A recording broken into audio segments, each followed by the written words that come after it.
7:06. So good evening and welcome to this meeting of the Planning Committee, including those watching online. We did have some problems with the IT in its new form last month. We're hoping that those problems have been resolved in time for this month. So we will be taking it a little bit easy and hopefully there won't be any glitches. If the fire alarm is activated, please vacate the offices via the stairs, either through the security door to my right or opposite the lifts in the foyer. Please do not use the lifts. Please assemble in Hawley Square on the Green, where officers will assist and advise when it is deemed safe to return to the chamber. Does anyone intend to film or record audio of the meeting? I would advise that if filming does take place, anyone in attendance in the public areas may have their image captured. I urge anyone filming proceedings to avoid filming members of the public, particularly if there are children present.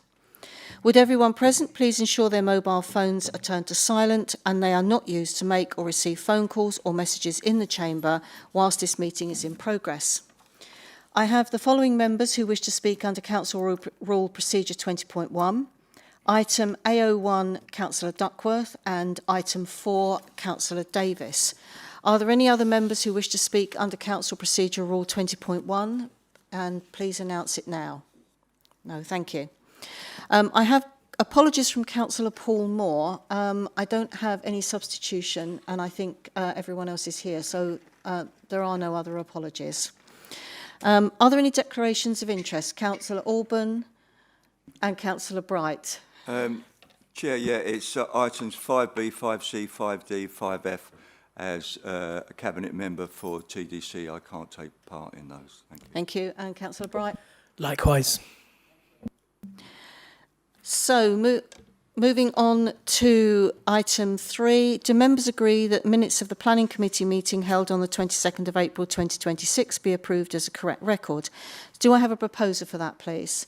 Councillor Makinson and seconded by Councillor Boyd. So, I now request for the clerk to set up the electronic voting.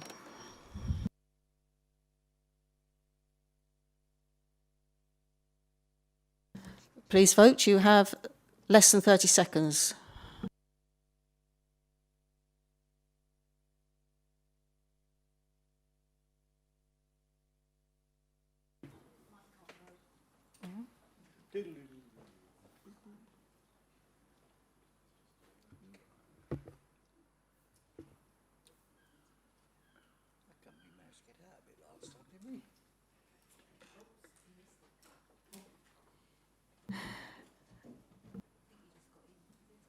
All right, that's carried, thank you. And I can see everyone laughing and smiling at themselves on the camera. Yes, I've got a full view down here, and it does zoom in and out and make you feel slightly seasick, doesn't it? Okay, so that was carried, thank you. Agenda item 4, item A02, Little Cliffs End Farm, Chalk Hill, Ramsgate. I have Councillor Davis speaking under 20.1. You have 3 minutes, and the countdown will show on that little screen in front of you. Thank you very much, Chair.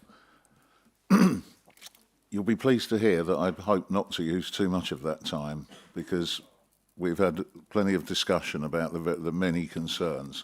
And I'd like to thank you for the invitation to the site visit. That site visit, I think, certainly for myself, raised as many questions as it answered, not least why. However, I'm going to restrict just what I'm going to say to concerns that I still have regarding should this be approved. There's confusion in some of the comments in the report here. For instance, on page 19, it's described as mostly retrospective. And this is in a section talking about pooling or runoff from access roads. As we saw, there's a hard surface to these roads. It's not a hard metalled surface as in tarmac, but it is a hard surface that has an impact.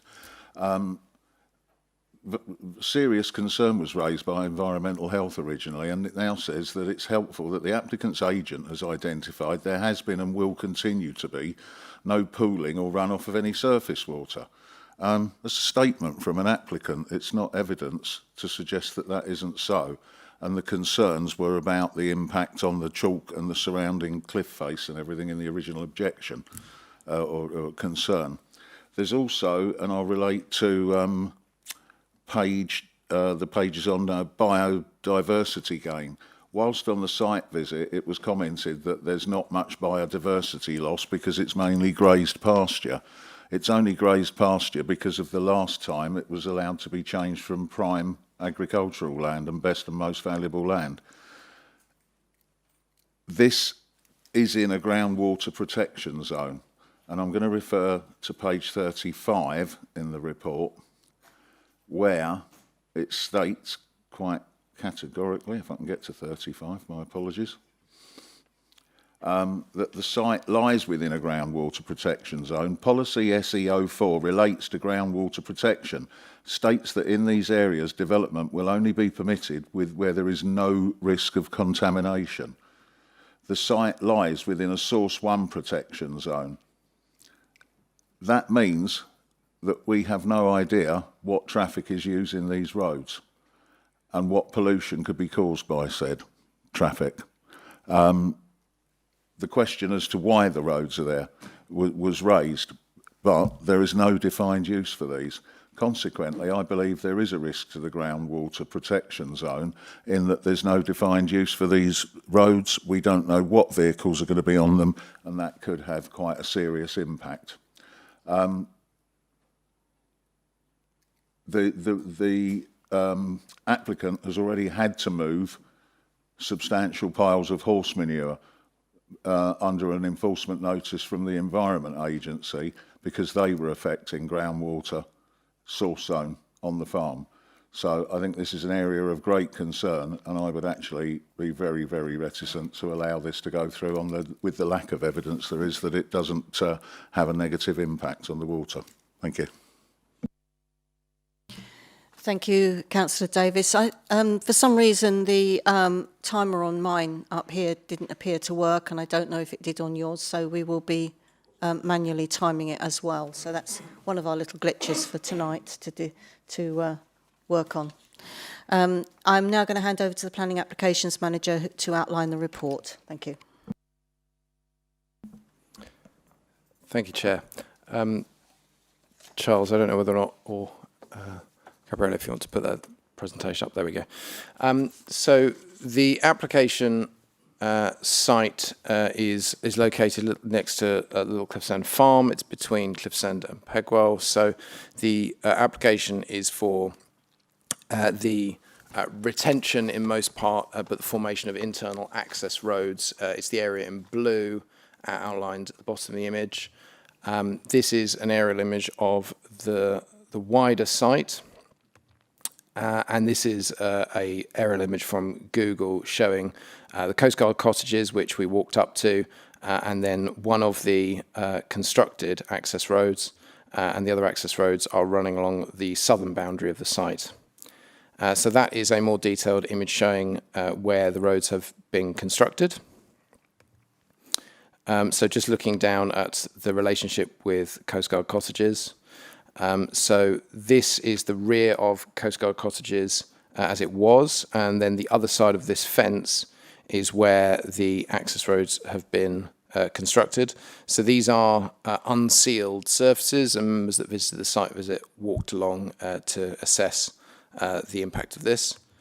And then this is what it previously was like. You can see it's sort of divided up as part of the paddocks, and then that is the road as it is now. And then just looking the other direction, where you've got this access road that you can see on the aerial image here, the white line. This is that white line, and then you've got the unsealed surface running along from east to west on that southern boundary. So the application considerations relate to the principle of development and the impact on the countryside. We don't consider there is any significant landscape visual harm from this development. A number of the concerns that were looked at by consultees looked to the issues of ecology. The single condition that's proposed relates to a requirement for within 6 months that a habitat management and monitoring plan needs to be submitted. That's because by virtue of the work, they will need to provide biodiversity gain on site, and they propose to put it on site, so there is a condition which is requiring that. The issues to do with drainage and surface water, the consideration by the consultees is that because it's not a sealed surface, it doesn't result in a significant increase in the rate of flow of runoff. Members will have observed to the south of the site, so on the left-hand side of the image there, that you do have various, scrub growth, trees, etc., before you do get to the cliff. So even in the event of any runoff from this unsealed surface, which is unlikely, given that it isn't sealed, it would, it is considered that there wouldn't be a significant impact on the issues to do with coastal erosion. Overall, it is recommended for approval, subject to that biodiversity gain plan condition. Thank you, Chair. Thank you. I move that the officer's recommendation is adopted. Would the Vice Chair please second? Seconded.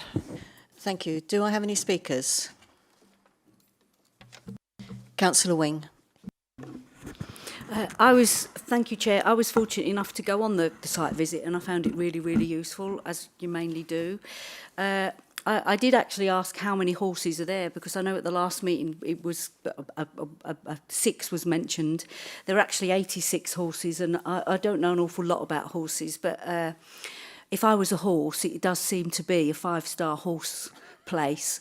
I even asked about trying to gather some information as to whether this is permanent or not, and I even asked if there's an issue with wind, not from the horses but from the cliff, and actually all the little shacks that they live in, the stables, had their backs to the cliff, and it was explained that's to stop the effect of them tipping over if they're facing into the prevailing wind. I sort of got an impression that it was a permanent situation. I have got a bit of a concern. I don't think pooling can happen because it's a chalk cliff, but I do have some concern about the material used on the roads, because it doesn't seem in keeping with a chalk cliff. It'd be interesting to know where that material come from, and whether there's any potential for pollution through contamination through a material which isn't native to that landscape, but I'm sure that can be looked into. I was quite pleased that the hedgerow is going to be protected, that the public right of way is going to be protected. There was some evidence of tree planting going on. Sadly, some of the trees were in desperate need of watering, but I'm sure that will come forward in the plan they submit. It would be quite useful to know how they're going to manage the manure situation, because it does have a tendency to build up. But I can't see how we can stop this, and I know there's some issues about previous things that have happened on site, but they're not a consideration here. And like I said, if I was a horse, I wouldn't mind stopping there.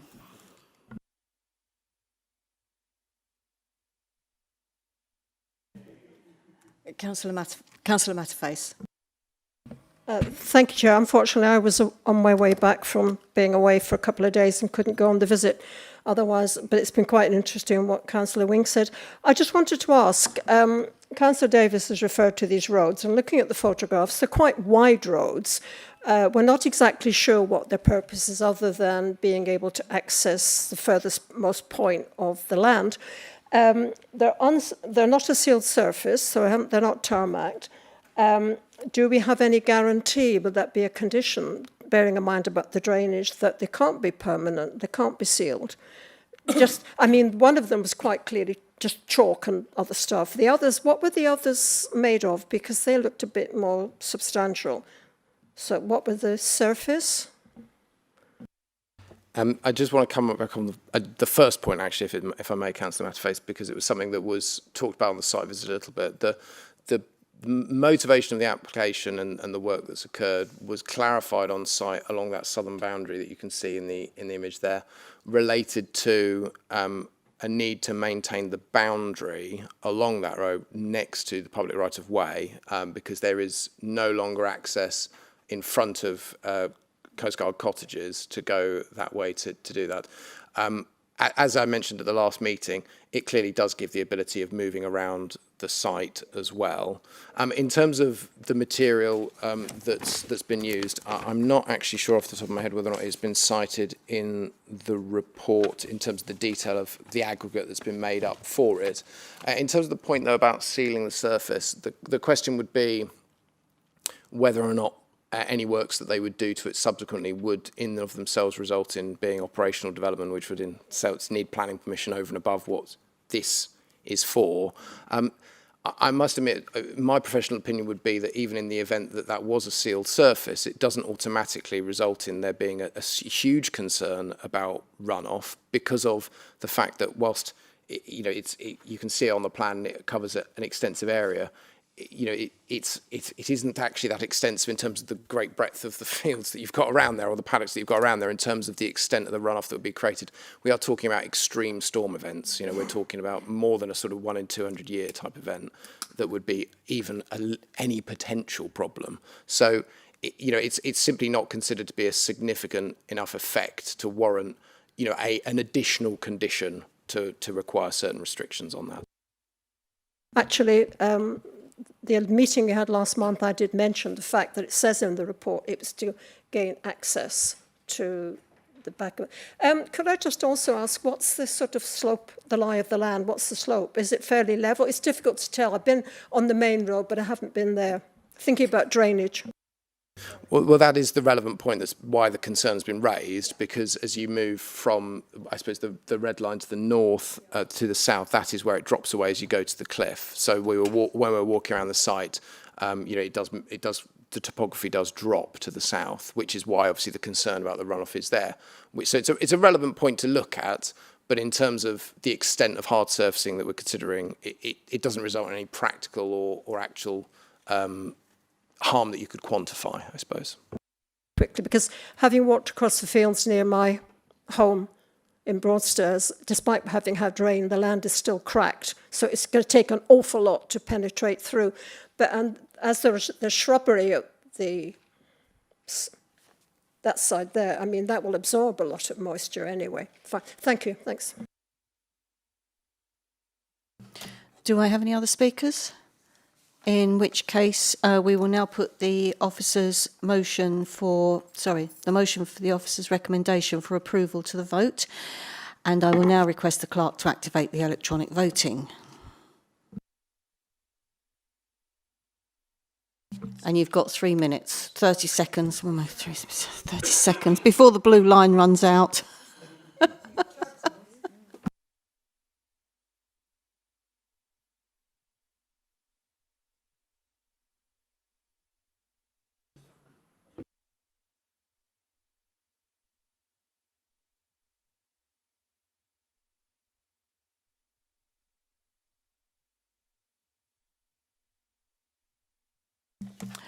Thank you, that's carried. We now move on to agenda item 5, schedule of planning applications. Before we go into them, I will remind members any site visits will take place for committee members on the morning of Friday the 5th of June, should any site visits be agreed. And before we go on to the first one, it's a point of information, so I'll hand over to the planning applications manager for that.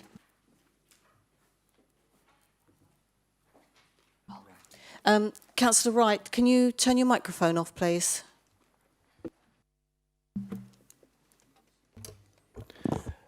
Thank you, Chair. So in terms of the application at 5A for Harold Road, so following the publishing of the agenda, the agent for the application has been advised by their acoustic consultant that they're unable to comply with condition 11 as currently worded in the committee agenda, and that requires the submission of a post-completion noise compliance report with on-site noise measurements having been taken to confirm compliance. So the consultants confirmed that the acoustic performance ratings which were provided in the noise impact assessment report were laboratory tested ratings that measured how effective the proposed pods would block airborne sound, and this can't be tested on site. It's got to be a controlled test. So the applicant's agent has therefore requested an amendment to the wording of the condition, which removes the requirement for on-site testing and replaces it with a requirement to submit a written report that confirms the design of the pods as constructed is in accordance with the laboratory sound ratings reference within the noise impact assessment report, and Environmental Health have agreed to the revised wording of the condition. So therefore, condition 11 in your agenda pack is amended to alter point 2 only, and that will now read that it should confirm in a written report that the design of the pods is in accordance with the laboratory sound ratings reference within the noise impact assessment report, i.e. for nominal low, medium, high noise activity, sound reduction of RW3 dB, and for high noise activity with amplified sound, a sound reduction of 60 dB. Thank you, Chair. Thank you. Speaking in favour of the application, I have Dan Chilcott. You have 3 minutes, and we will time you from here and try and give you a warning before the end. Chair, members, thank you. I'm Dan, Exec Director of the Margate Creative Land Trust, and it's a privilege to speak to you about our first planning application. The creative industries are a success story, making $145 billion for the UK economy. Thanet has the fastest growing area in Kent, and since 2009, Margate's number of creative companies has increased by 158%. Margate has also lost 11% of commercial floor space. Businesses face insecure leases, rising rents, and a critical lack of affordable space. So TDC invested £6.7 million of town deal funds in the trust to deliver affordable creative workspace for the benefit of the community and local economy in perpetuity. 2 years ago, after extensive property searches and feasibility studies, we acquired the vacant and decaying industrial site at Harold Road. With your approval, this will become an inspiring, affordable, flexible commercial workspace for creative production, with inclusive enterprise, employment and learning at its heart. The mix of use classes, E, with B2, F1 and F2, shows how the sector thrives. It's granular and networked, overlapping small companies, anchor businesses, sole traders, artists and makers, charities, education and community groups. The variety of uses in this scheme allows the Trust flexibility to respond to changing occupier needs, support emerging clusters, and ensure long-term viability, to actively curate and grow a diverse ecosystem, enabling innovation and resilience.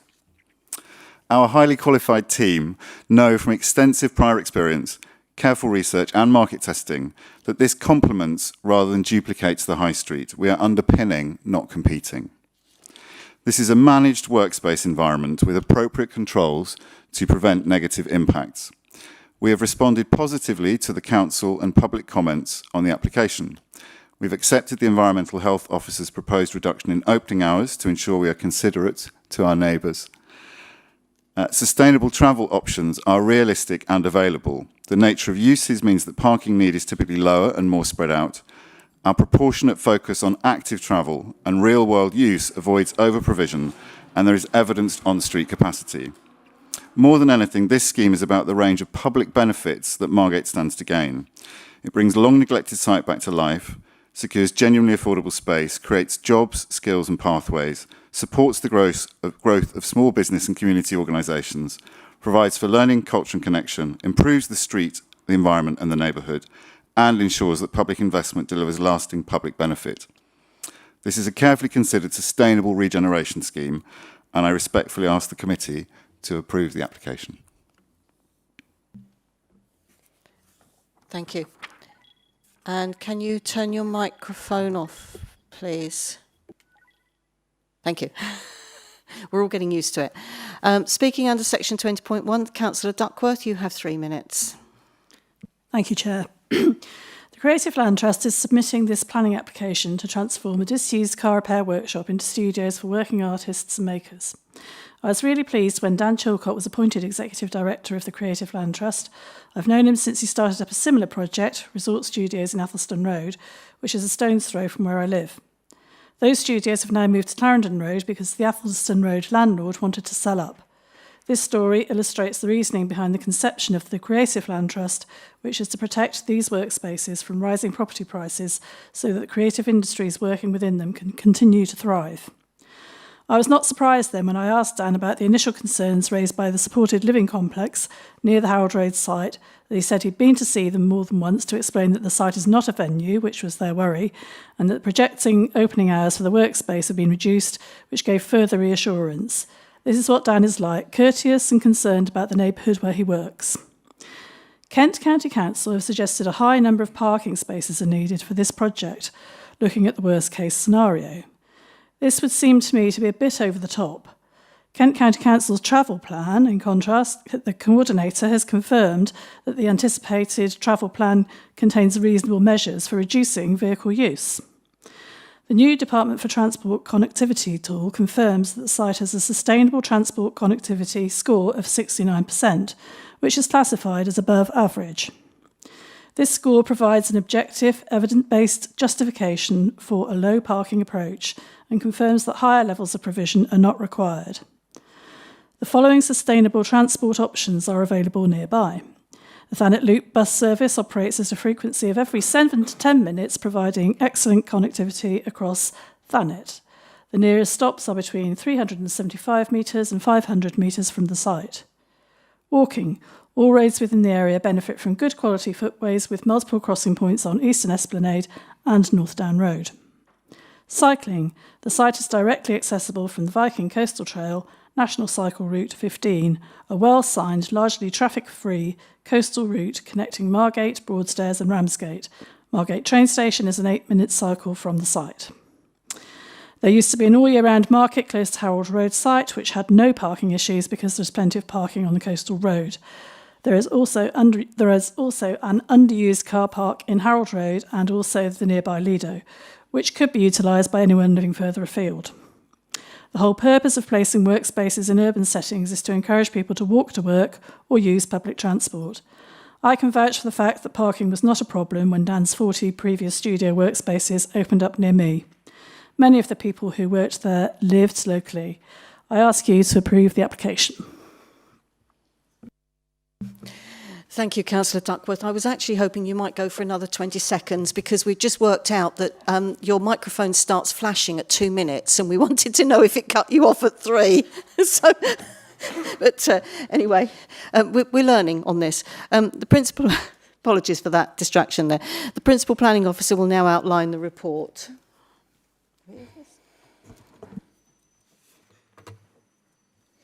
Thank you, Chair. So this is the site outlined in red on this plan. So Harold Road is on the left-hand side here, Norfolk Road on the right-hand side here, and the top of this slide is Eastern Esplanade. This is an aerial view of the site. So this is the site in this location here. So it's an existing, previously commercial site. These are the existing buildings within the site, and it includes the forecourt area to the front and the area to the side here as well. And then this is a view of the buildings from the front. So the application site includes the building to the front here, the 3 shed buildings behind, this building here, the forecourt area to the front, and the forecourt area to the left-hand side here as well. So these are some photos of the site. So this is the main frontage building. And then you can again see the view of this building. So the proposal is just for the change of use of these buildings. So all of these buildings are being retained. This is a view of it looking to the south of Harold Road. And then this is it looking to the north towards Eastern Esplanade. So again, in terms of what's being retained on site, this area of fencing is being retained. This area of forecourt of paving to the front is being retained. And then again, just another view looking towards Eastern Esplanade with the site on the right. And then this is inside the site. So again, these buildings in this location here are being retained. So there's just slight alterations to windows and doors, which I'll show you later on. And again, looking towards those buildings in the centre. And then that's the side view of that frontage building. And then you can see it, just to show you there, there's a railings at the front here. The proposal includes a replacement of that balustrading. And then looking from the forecourt, looking out to the front, so opposite the site is another garage on the other side of the road. And then again, looking towards the garage, this tree on the right-hand side is protected by a TPO.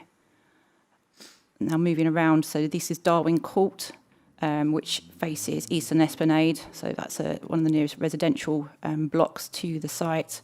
And then towards the rear of the site, again, 2 more trees which are covered by a TPO. The units here, these units are part of the proposal to retain these units for storage use. And then another view looking again towards those units at the back and the protected trees. So this is the allocation map for the site. So the site is allocated for housing, or part of the site is allocated for housing. So this area here is the existing building at the front and those larger shed units to the rear. So that area that's hatched is the area that's allocated for housing. The other building to the front and the forecourt area to the front and the forecourt area to the side, this area is not allocated for housing. You can also see in this plan the boundary of the conservation area. So the red line is the conservation area. So the site doesn't fall within the conservation area, but there is the conservation area to the north and to the east of the site. So given the fact the site was allocated for housing, there has been a previous residential consent for the site. So this is the approved scheme that was approved a few years ago. It's still an extant scheme with 3 months left before the scheme expires, and that was for 37 units. The site itself is actually allocated for a notional 10 units, and that was the development that was approved, just for members' information. In terms of the actual proposal itself, the proposal is for a change of use of the building to a mix of uses falling within use classes E, which are town centre uses, F1, which are educational and training uses, F2, community uses, and B2, which is the existing use of the site. The proposal is considered to be contrary to policy HO1, which states that alternative development on non-strategic sites allocated for residential development will not be permitted, with the site listed within the policy HO1, stating that that is clearly an allocated site. The proposal will therefore result in harm to the council's housing delivery if the site doesn't come forward for housing. So the proposal has been put forward by Margate Creative Land Trust. They've purchased the site and already occupy existing buildings within the site. They've advised that they won't be, given the fact they've bought the site, they won't be delivering the extant residential scheme with the need to deliver a mixed-use development under their grant funding that requires them to deliver a commercial use. We have discussed with them whether there's scope to have a mixed use on the site with a few residential units alongside the commercial use. They've commented that they have engaged with developers to see whether there's a potential developer partner that could work with them to deliver the residential element, because they themselves can't deliver it under their grant funding conditions. But the developers have all said that it's unviable to deliver just a few number of residential units on the site alongside the commercial use. Also, the site was put forward as part of a pre-application that did consider whether there could be some residential on here, but with the retention of the existing buildings and looking at new residential, there was some concern that there could be an overdevelopment of the site and a conflict between the uses. So the Trust have searched for a site for over 2 years. We did ask for more information on how they have reached this site being the proposal. So they've provided information to say they have looked for 2 years for an appropriate site. Their town deal grant does have conditions which they have to means they have to look at a site that has derelict buildings that would be refurbished. They need 3,000 square metres of space and the potential for additional expansion across the site. And therefore, this site has been chosen due to its size and scale and the buildings that exist on the site. Also, its location within the regeneration area, because it's sited within the Cliftonville renewal area. It will result in the reuse of existing employment sites, and they've said that the site was a viable option for them for the commercial use, and also it would complement their other application that's currently pending in Grosvenor Place, which is for a similar proposal, but a slightly different form. They've also said that the grant has a spend deadline, so they're running out of time to look at a site and consider alternative sites, and that's now limited. So in terms of the proposal, this is the site layout. So again, it just retains the existing 3 buildings. The site's located in the renewal area, and the preamble to policy HO8 for the Cliftonville area states that due to high levels of economic dependency and fragmented community, there's a need to focus and stimulate investment in this ward. The objectives of the Margate Creative Trust is to provide affordable workspaces, develop skills and provide training opportunities for local people with the aim of removing barriers to employment, and therefore this does comply with the objectives of policy HO8. The Trust has been set up as an independent charity and is supported by the government transformative funding, and all of the workspaces that they would be offering are provided on a non-profit basis for creative, educational and community uses, with their typical rents below market rents. And therefore, being a deprived ward with high unemployment rates, this proposal will bring significant benefits to the area, as well as job creation, with the proposal offering potentially 118 jobs, which is supported by policy SPO4, which supports inward investment and job creation. So the proposal will incorporate town centre uses, and therefore a sequential test would normally be required under policy EO5 to prove that the proposal wouldn't impact on the vitality and viability of the town centre. However, the form of the proposal is such that all of the units are contained within one building.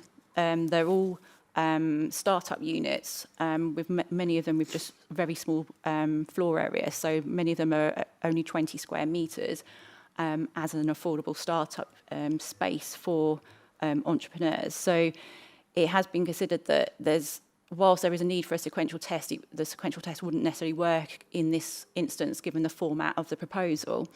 So the proposal is contrary to policy EO5 on the basis that the sequential test hasn't been submitted.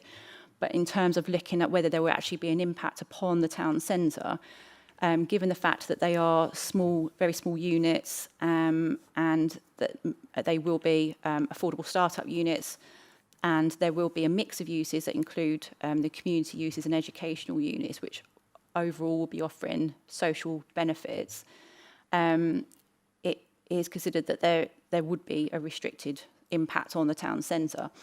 Furthermore, you'll see within the report there is a list of all the different uses and the restrictions that are being put on in terms of floor areas, and that is set out with one of the restrictive conditions that's been placed on it to make sure that none of the units exceed these minimum floor areas, to make sure that that again wouldn't compete with the town centre. In terms of the community use, it is supported by policy CMO2, which supports new community uses, and again in this location it is considered to be of benefit. The applicant has also agreed to a personal consent, which would enable us to ensure these social benefits are provided to the Cliftonville renewal area in perpetuity. So in terms of the floor plan, this is the floor plan for the site, which again just shows that there would be large open spaces within the unit. In terms of the actual internal, whilst this isn't in itself requiring consent, this is just to show you how the internals would look. So the aim is to provide small pods within the unit that would then provide the individual workspaces. So I'll just get back to this one. So in terms of like the layout then, the proposal includes five parking spaces to the north of the site here. And then in terms of the physical alterations, in this location here and in this location here, there's two structures are being erected, which you'll see in the elevations shortly. But otherwise, the floor plans remain similar to existing. So one of the main concerns that were raised were the impact on living conditions. A few objections received from neighbours, particularly from Darwin Court to the north. The application originally proposed a 24-hour use, but there were concerns raised with this. A noise impact assessment was submitted, and there were, in order to comply with and provide an acceptable impact on neighbours, there were lots of restrictions that were put within this noise impact assessment, which would have caused us concerns in terms of restrictions on different doors that could be used and different parts of the building. So we have asked for a reduction in the opening hours, and this has now been amended to between 7 a.m. and 11 p.m, which the applicants have agreed to. Furthermore, in terms of noise impact, this pod design does mean that it provides extra insulation within the building, so all of the uses would be within the pod units, which will again further help to reduce harm from noise disturbance to neighbours. And then this plan, which was part of the noise impact assessment, just shows areas of the building where higher noise uses are considered acceptable. So the red areas are considered to be acceptable for higher noise uses, and then the area in green is low noise uses, which is the one next to the residential property to the south, Barber Court, and then the yellow ones are the sort of mid-range uses. So that would all be restricted within the noise management plan, which again is another condition that would be applied. The other restrictions that are being applied would be restricting use of accesses. The shutter doors to the rear are restricted so that from 7 o'clock onwards these couldn't be used in order to reduce impacts, and there would be a designated smoking area within a certain part of the site, again away from neighbouring occupiers. So it's considered that the proposal would comply with policy SE06, which looks at noise impact. In terms of character and appearance then, so as I've shown you, these are the new the classes, they're called beacons, that are being attached to the front of the building, but otherwise the alterations to the buildings are quite minimal. There's a replacement of the roofs to the rear, which are almost like for like, other than additional insulation, which raises the height of the roof by 100 to 120 millimetres.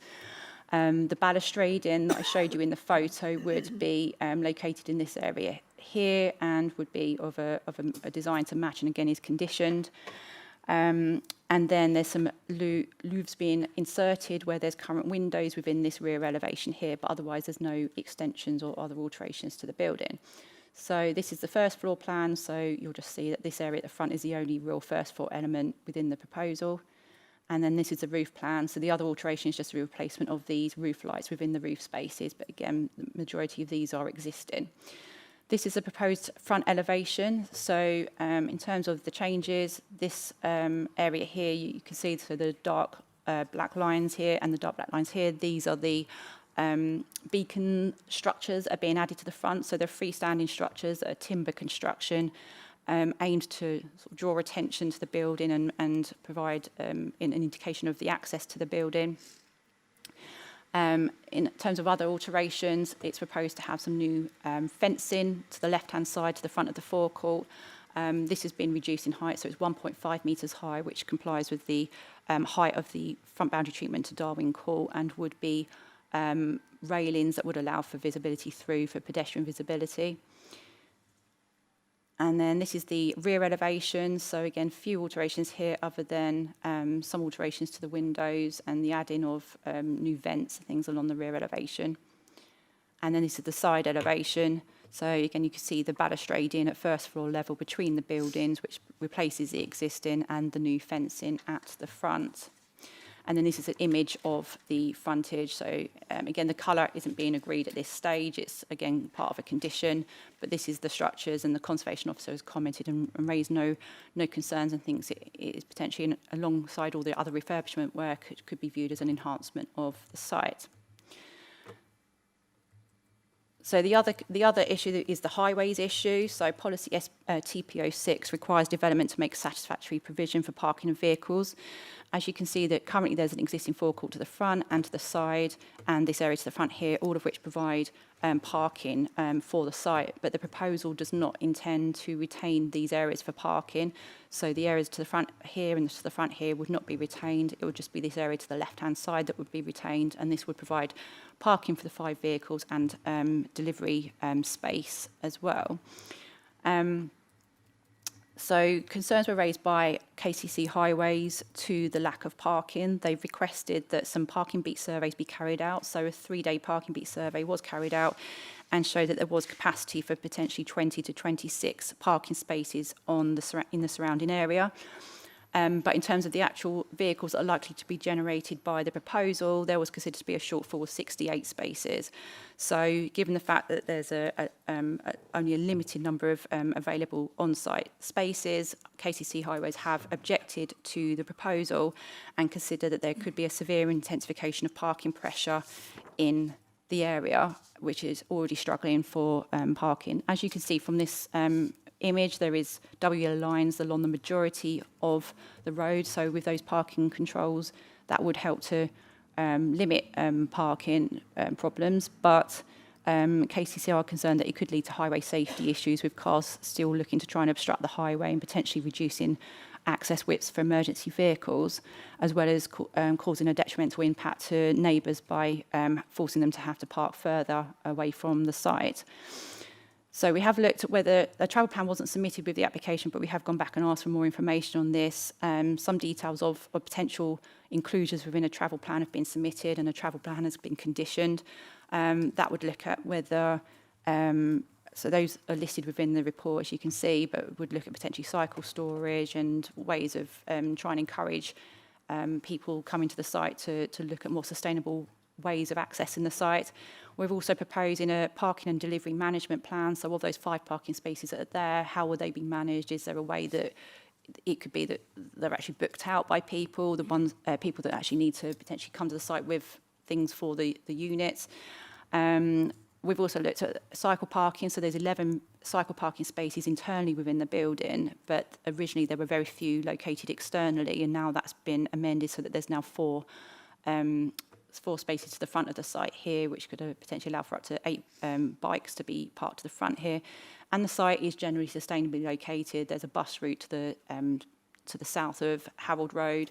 The site's located close to the cycle route along the seafront. And so it is sustainably located in terms of its location. So the objection from KCC does result in, we do have to give that significant harm when considering the impact to highway safety, but we also need to judge that against the sustainable location of the site and the other factors such as the travel plan and the management plan, which will help to reduce harm from that. So overall, when considering the proposal will result in the loss of a housing site and the potential for 10 units or even the 37 if it's an extant scheme. And therefore this will have result in harm to our housing supply. There also will be a significant impact to local parking conditions, but again, as the site is sustainable and there is the potential for control through the travel plan and management plan, it's considered that this is given slightly less weight. The proposal will bring back into use a brownfield site. It will result in enhancements of the existing building, and there will be significant social and economic benefits to the Cliftonville renewal area and the general local community through the commercial offering that's being provided by these affordable units and community uses. There also is not considered to be severe harm to the vitality and viability of the town centre, given the form of uses and, again, the restricted conditions on the floor areas of the uses.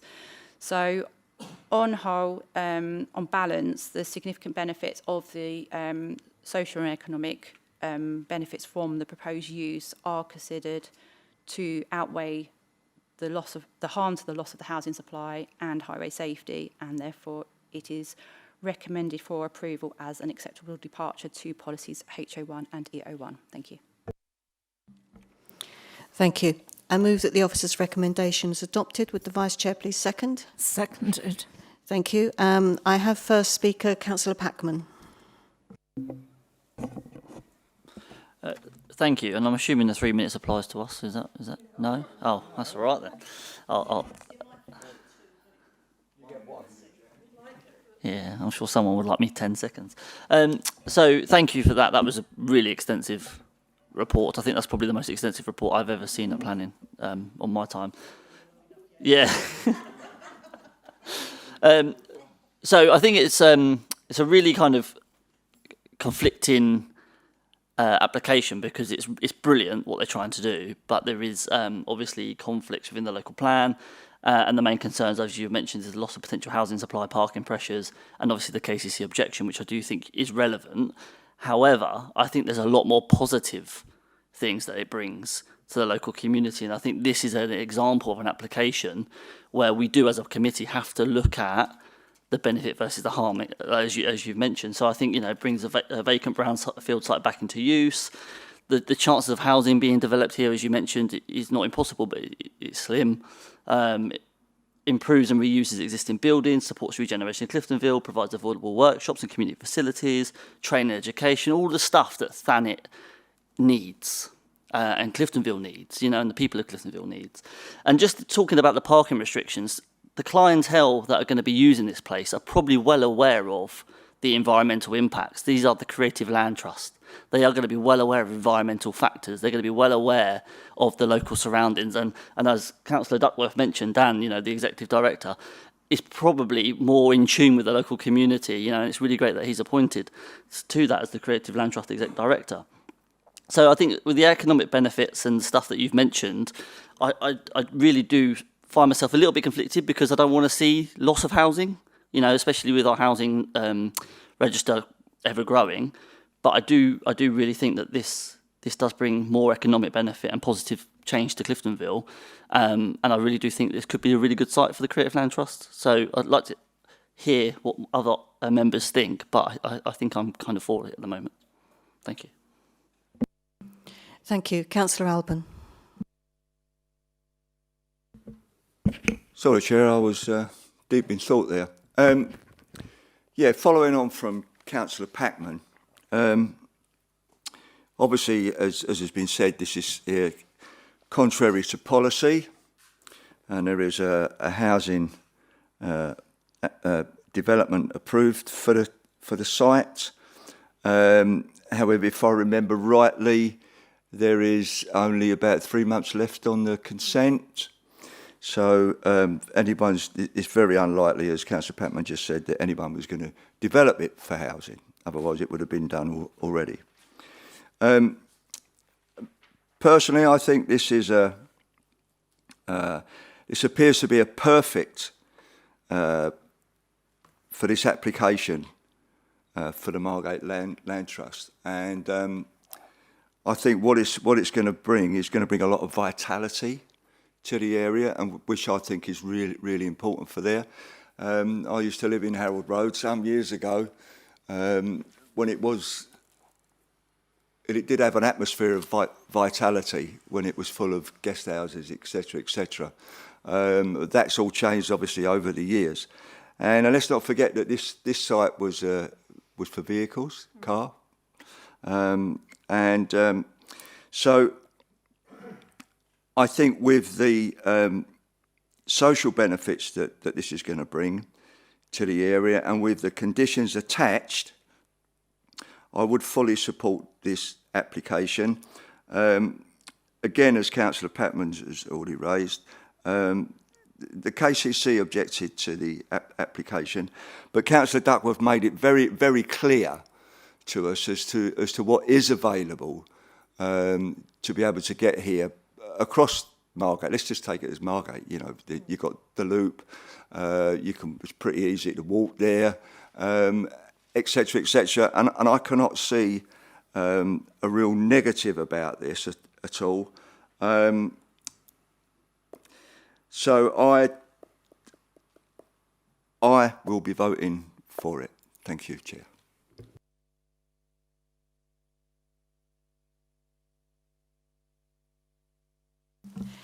After you've listened to the rest of the debate, of course, Councillor Alban.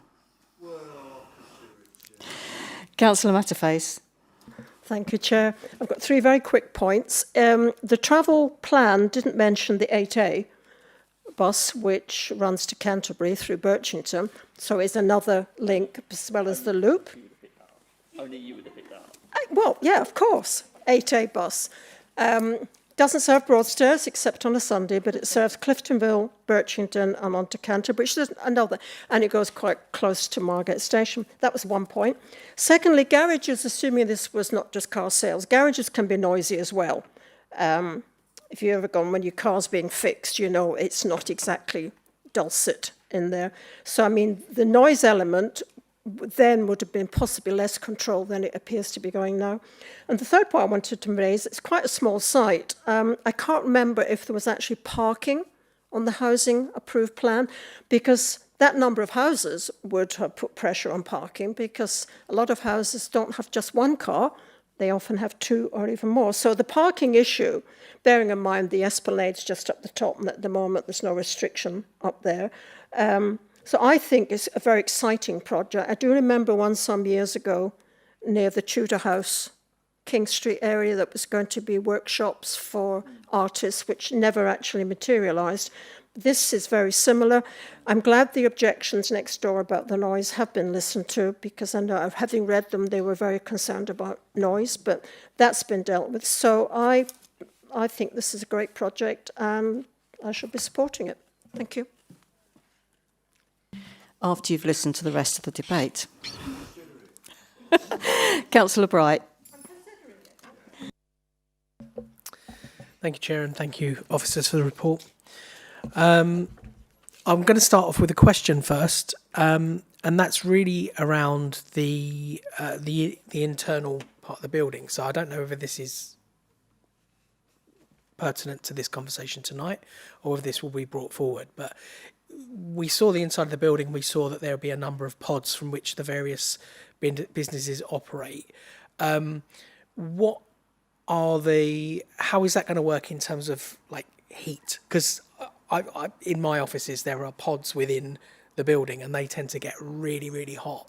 And if that's people's sort of permanent place of work within a pod, how is that? Is that all dealt with by within these plans, or at the next stage?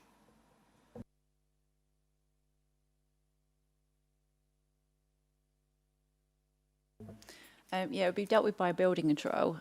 So, I mean, all the internals of the building we're not really considering as part of the application. I've just shown you this image just to give an indication of how they're intending to lay it out.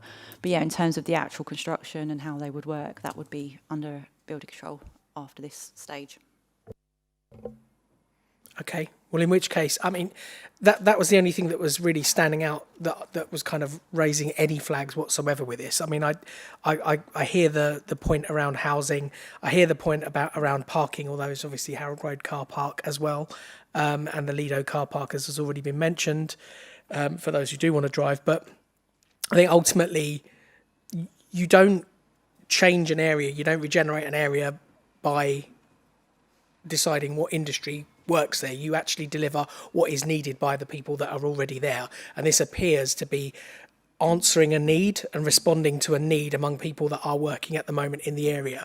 So this is going to be a huge growth area for Thanet and for the UK. The creative industry obviously employs a hell of a lot of people in the UK. I think it's something like 2.5 million people.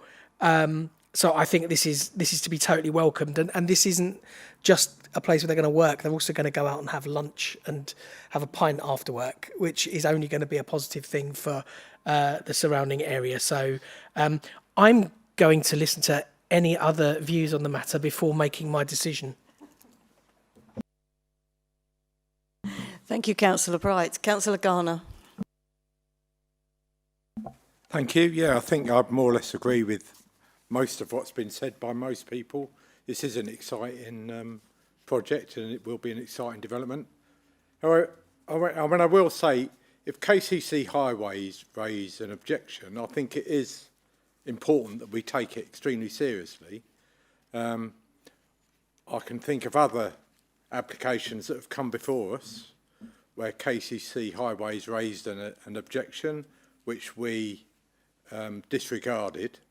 I went to there's one in my ward, I went to the opening of the health hub last week. We approved that for the right reasons. We were told that there was a detailed travel plan going to be produced, and I'm sure either it has or it will be. I haven't seen much evidence in that area of anything other than even more disruption on the highways around there, more disruption to local residents who live nearby because of the what's happening with the excess parking now from people who aren't able to use the car park behind the health hub. But obviously that's nothing to do with this. But I do want to raise it's important that travel plans are produced and are committed to. And I'm sure TDC, have a much closer eye on the management of this, and it's great that the Creative Land Trust are represented here and they're hearing what we're saying, and I'm sure, pretty certain that they'll be keen to make sure that they do all they can to make sure that residents aren't adversely impacted by inappropriate or bad or excessive parking, and they'll do all they can to encourage people who visit and work there to travel on public transport. I'm sure they'd like to make sure that one or two use the 8A bus as well. Thank you. Councillor Wing. Thank you for the report. I'm going to remain conflicted until I have to vote. No change there. But I find it quite difficult when KCC reports come forward, because sometimes we see there's a clear travel issue and they say there's not, or the other way round. So I try and listen to people who live around the area. I do think that I would like to have seen, like we do see on a lot of planning applications where there's parking and deliveries, they actually map it out on that space that's being used.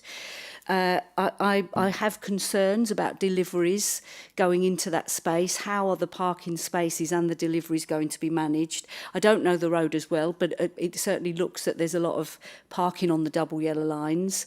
How are the delivery vehicles going to get into that space? How are they going to turn around when there's 5 or 6 other cars parked there? So I definitely think we need some more detail, because we don't want vehicles reversing back off onto that highway. I don't know if there's a drop curb there, so was that area used as parking previous to that?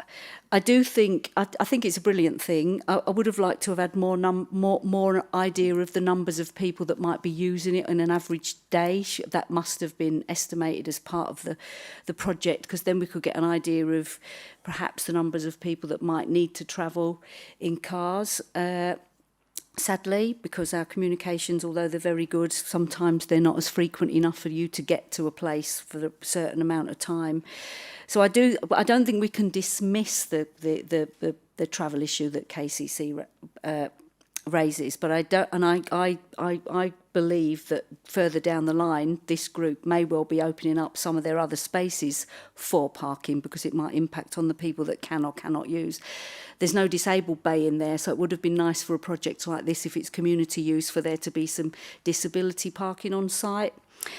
Waste, how are waste vehicles going to access the site and come off the site? So they're all small things that I'm absolutely certain can be worked through and thought about. I think it's an excellent project, and I wish it well. The only other thing I would ask is, I'm glad there's 3 trees that are TPO'd, so they can't be touched. Obviously, they can have tree works done to them. But is there a biodiversity net gain document? It would be nice to see some extra green arrive in the site. I love the indoor pods. I think using what's there on the site and not smashing things down and building new is an excellent way to deal with that site. I'm not that concerned about the loss of housing, although because it appears that it's not a viable site. Otherwise it would have been built out. So this seems a sensible, a really good use for the site in that area. So I think there was a couple of questions there, Ian.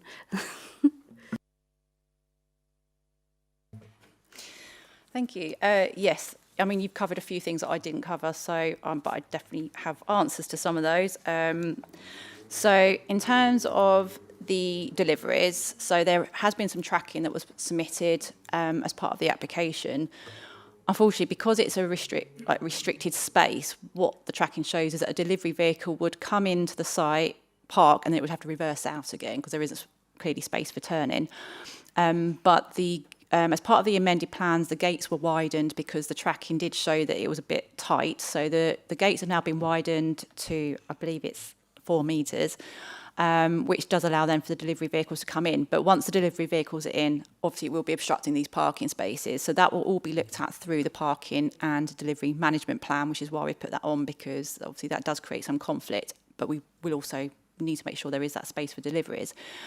In terms of those parking spaces, of those 5, one of them is a disabled space. So that that also is included.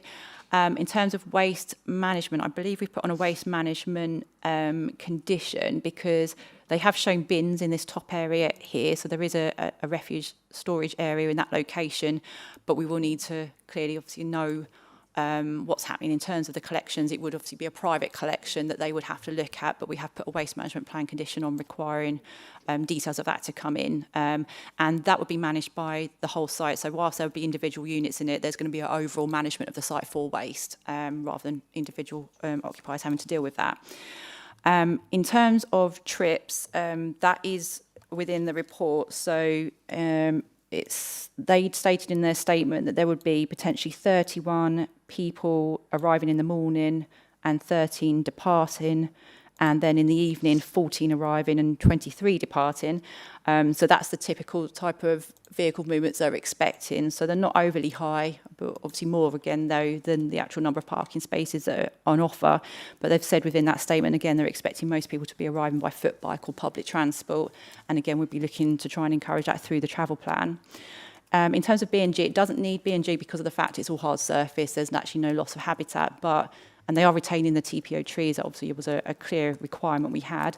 But this area at the back here, I mean, at the moment, this plan doesn't really show anything, but I was quite keen to make sure that was more of an amenity space so that people using the building potentially could go out there and sit there, have lunch and things like that. So that's what I'm expecting this area to show. There's a landscaping condition that's been applied, and I would be expecting that space to be included. And they have actually amended the plan since the original submission. So in this area here, you can see a slightly darker green area between the trees, and that's actually shown as additional planting. So there's a very slight increase in planting within that space, and potentially we could get more as part of the landscaping plan.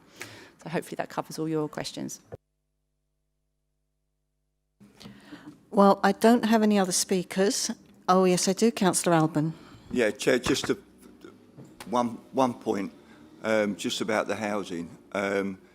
Further up the road on the Esplanade, there is a large hoarded space which has got an extant consent, I believe, which hasn't been built for donkey's years.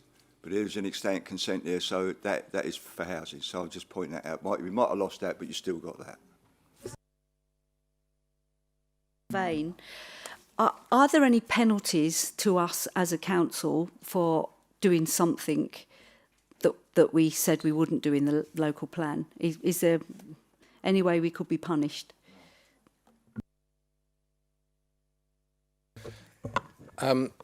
Jeff, I suppose that the point with regards to housing land supply is obviously the local plan predicates on certain sites coming forward for housing and mapping it over a 5-year period that we're assessed against when looking at housing applications. If we're not achieving the targets in the local plan, then that obviously causes an impact, and it basically makes us more susceptible to applications that aren't put forward or not part of the local plan in terms of those allocations. So obviously it's important that we're delivering the housing that is put in the local plan, and so obviously if the supply is reduced, that does have an impact. But in terms of being a penalty, I suppose the penalty is that we can't defend as well against applications that we may not want to approve for housing. Thank you. And at that point, we will now put the motion for the officer's recommendation for approval to the vote. So I hand over to the clerk to activate the electronic voting.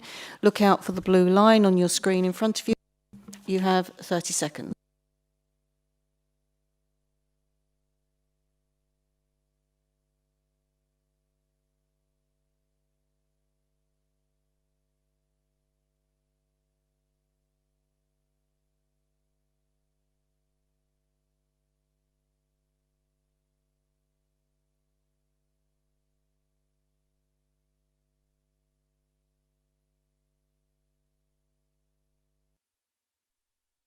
And that is carried. Thank you.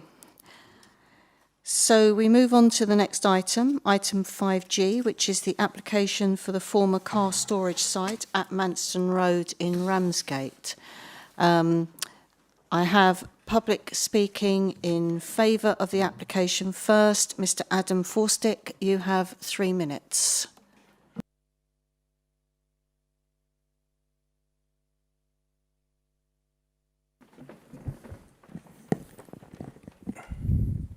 Thank you, Chair. I'm Adam Forsdick, the Regional Head of Property for Lidl. I'm speaking on behalf of Lidl as the applicant, but also on behalf of many local residents who have told me that they would like to speak but cannot be here today. This multi-million-pound investment would create jobs for local people and regenerate a brownfield site. The new Lidl store would provide improved choice of discounter food shopping for Ramsgate residents and bring much-needed competition and keep expenditure within the local economy. Most importantly, we will provide the immediate surrounding neighbourhood with walkable access to fresh, healthy and affordable food during a cost of living crisis. We are committed to community.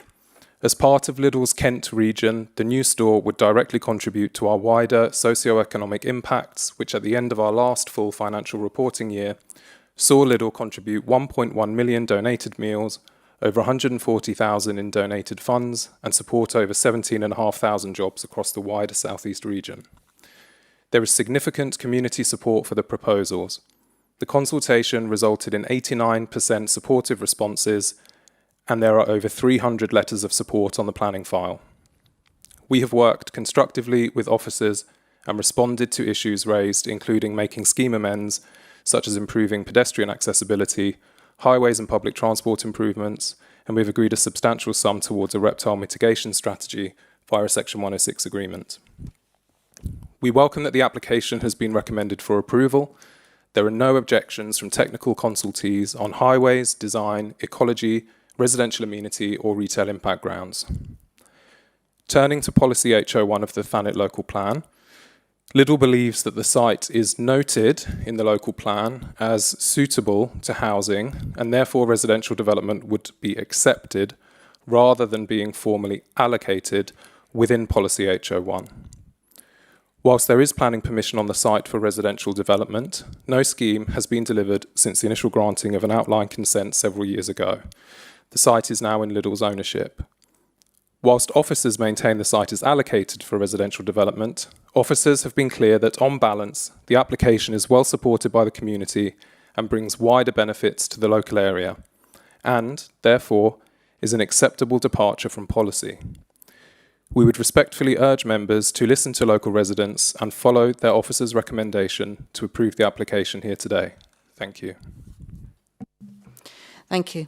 Speaking against the application, I have Warren Hutchinson. You have 3 minutes.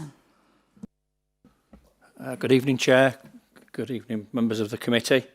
I am the owner of the industrial estate road that runs between the Tesco's and the proposed Lidl development. It used to be a timber yard. It's a bit of a rough old road. And as things have evolved into an industrial estate, we've got a big builders merchants, coach depot, scaffolders, various companies in there, lots of HGVs, lorries, vans, going in and out of the estate day and night. Tesco's wagons also delivering to the store from this road.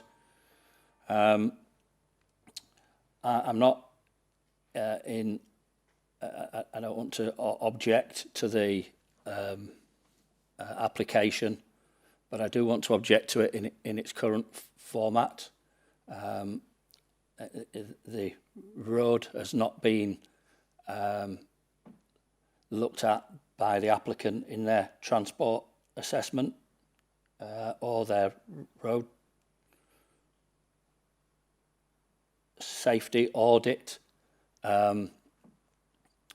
They've only looked at the highway at the front of the development.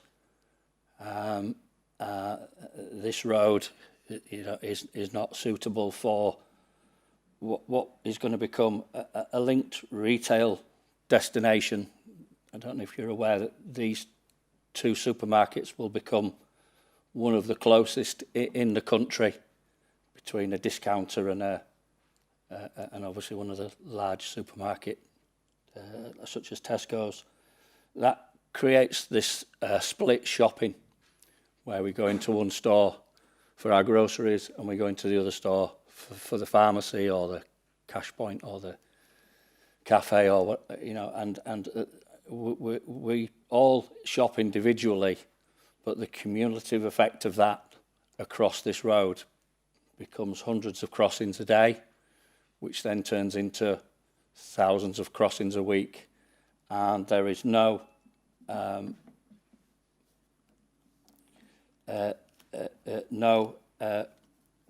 safe pedestrian crossing. My highways officer has said that there is a unmanned crossing at the front, but with it being 13 metres wide, it's unacceptable in its current format, and I don't want to object overall, but I do want to ask you that you defer the scheme so that the planning officer, who has already agreed that there is these linked trips between the two stores and the visibility restriction for pedestrians and the parking pressure on this private road. I just ask you that you defer it for somebody to look at the safety of these pedestrians that will be crossing between the two supermarkets. Thank you. Thank you. I will now hand over to the Principal Planning Officer to outline the report.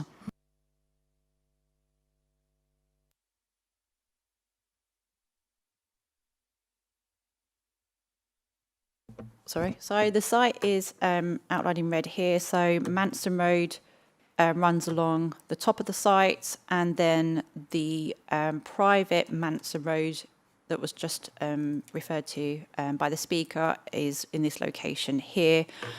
This is Tesco in this location here, and then the beacon to the south of the site. And to the west of the site is a strategic housing allocation site, which is Manston Green, which is currently under construction.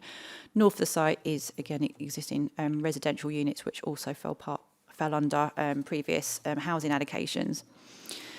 So this is the site to the centre of this slide. So it's the area that's soft landscaped in this aerial view, with the boundary of the site being to the north here with Manston Road, and then again the private Manston Road running along the eastern boundary. And then again you can see Tesco's in this location here. And then another view of the site. So again, this is the application site here. And then again, this is the application site here taken from Manston Road to the front. These are some photos of the site. So this is the corner. So this is the main Manston Road on the right-hand side and the private road on the left-hand side here. You can see the footpath that runs around the site up until this point here, at which point it stops.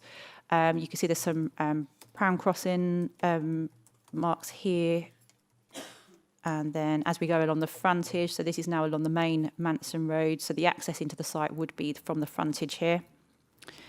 And you can see the existing bus stop that's located at the front. So the edge of the site is this corner here. This is Manston Green development on the right-hand side here. And then opposite the site is, again, another bus stop, so currently opposite one another. And then, again, you can see a wider view of that. So, again, the bus stop here. You can see the central island in the site here, which is also, as part of the proposal, will be relocating further east.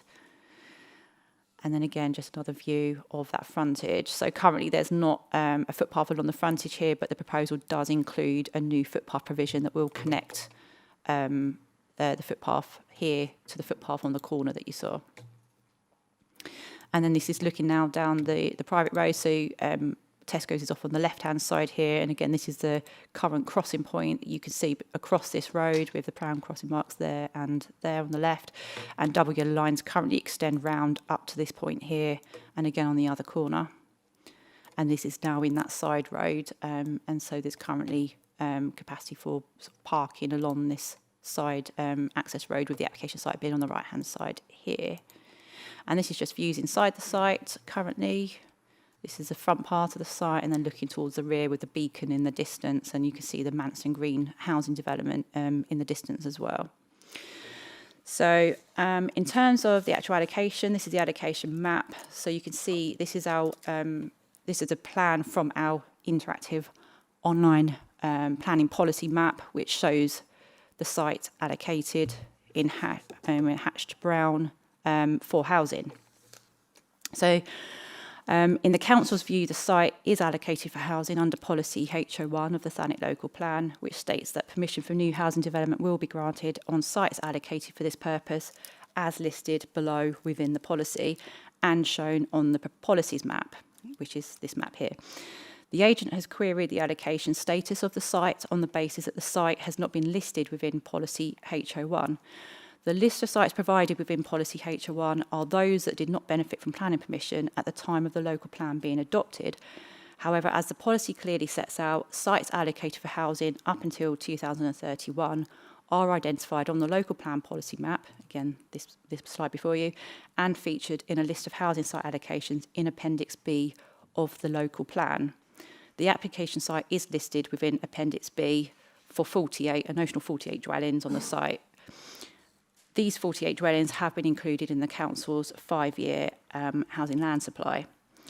A reserve matters was only approved in May of last year for the 48 dwellings, and there is an extant scheme on the site.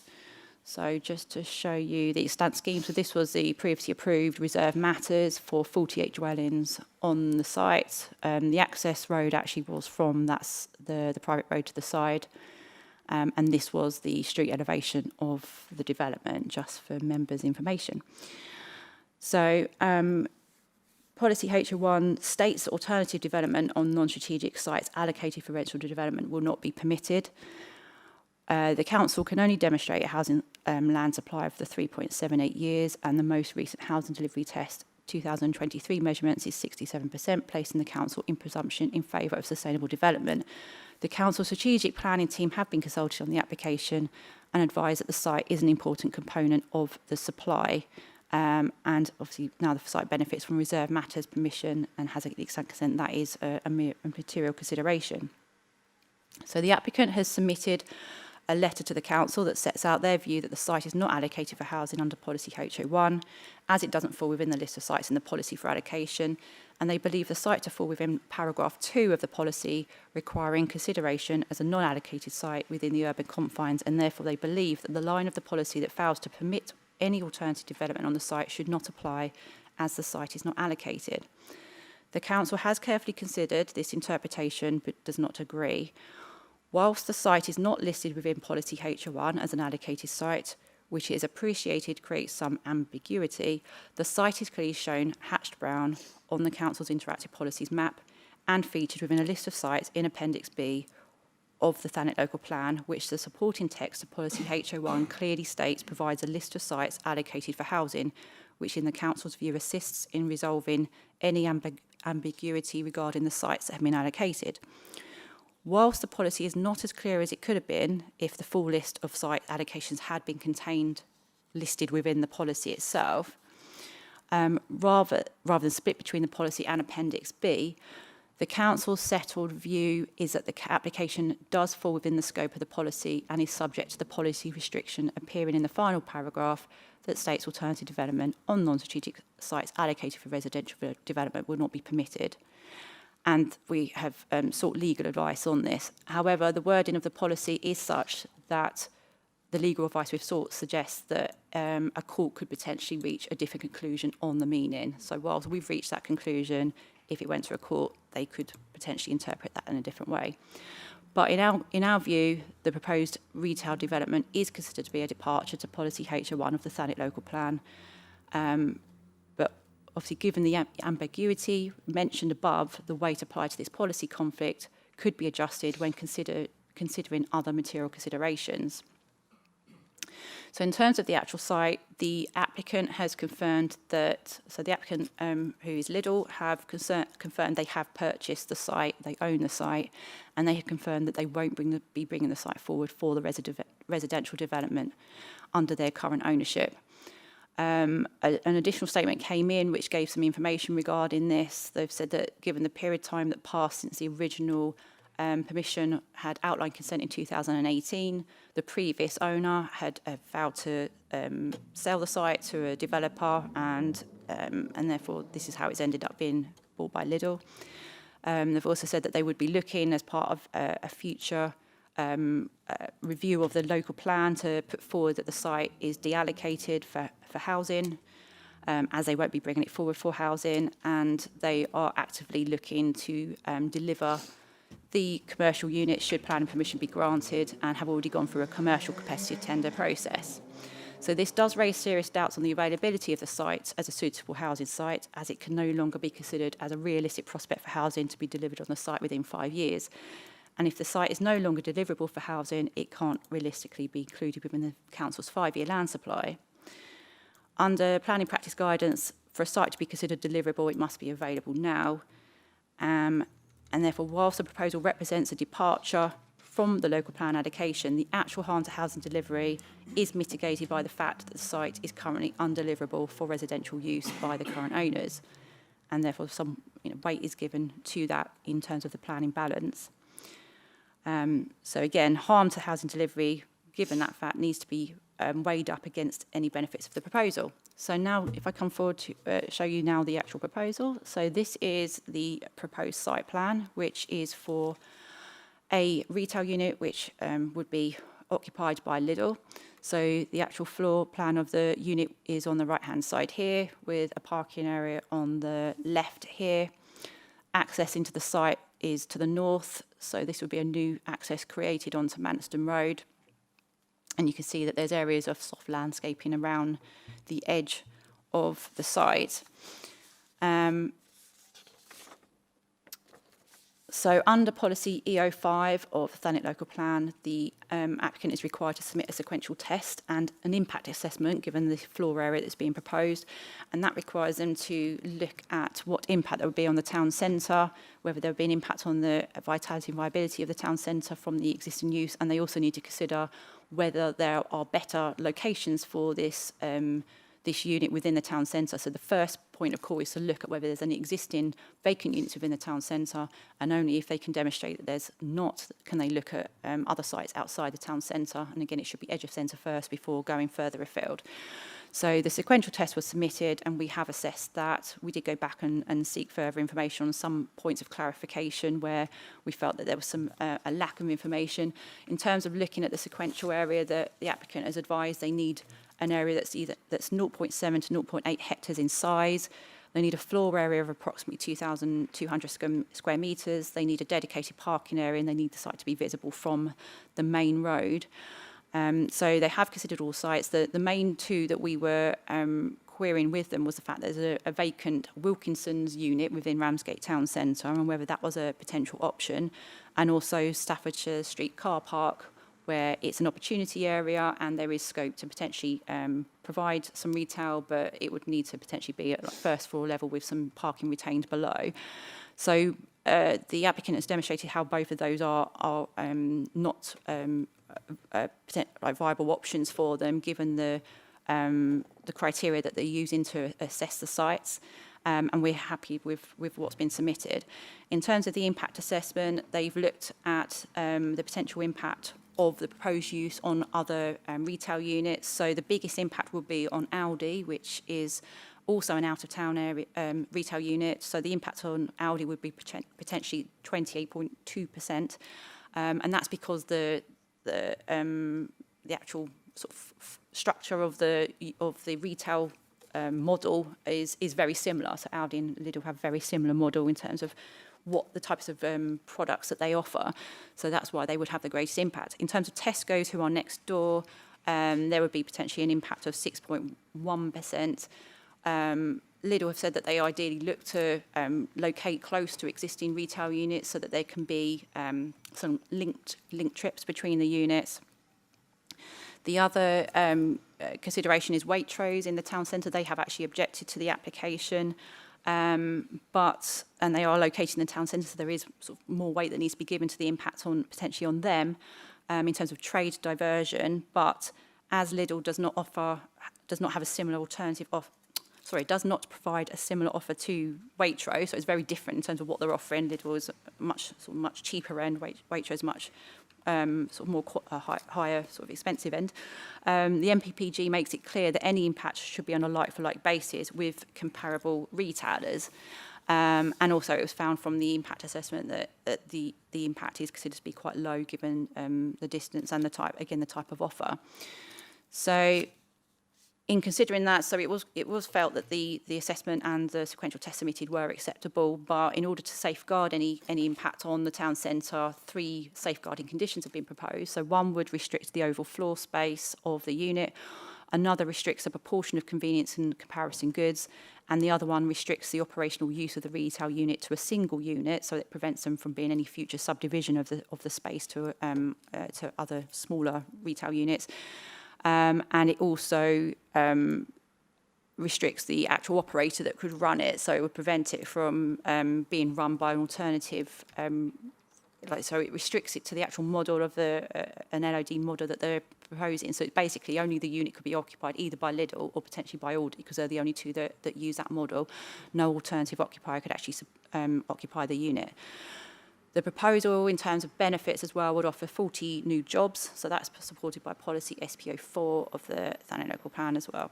So it is considered that the proposal does comply with policy EO5 and does meet the requirements of the sequential test and impact assessment. In terms of the character and appearance of the development, so this is the floor plan of the proposal, and then in terms of looking at the actual layout, so they proposed, originally it was all tarmac, but we've gone back and amended plans to get some permeable paving within there. So the actual parking spaces now would be paving, and then just tarmac would be the access route running around the outside. And then you can see on this plan, they've shown a variety of different hard surfacing materials and the boundary treatment that would also be looked at. So on the right-hand side, originally that was a high fence that ran along the boundary, but with, again, through amendments, have had that set back in to now allow for some landscaped buffer around the edge of the unit, which will appear better. And then also, in terms of the parking spaces, again, there was no greenery within the centre of the car park, but we've now managed to get amendments that have provided now some soft landscaping spaces between the parking spaces to the centre with some tree planting. So we've got tree planting on the front and towards the centre of the site again as well. So really helping to soften the development. Then this is a proposed planting plan. So again, just showing tree planting on the front, tree planting between the spaces here. And this also shows that there will be native hedgerow that will be planted along the side boundary. And there also would be some native scrub planting, so again, contributing to the biodiversity in terms of the planting around the southern and western boundary. In terms of the elevations, this is the proposed front elevation facing the main Manston Road, and then you have the rear elevation on the bottom of that slide. So it's pretty typical design of a Lidl store, really, cladding and glazing.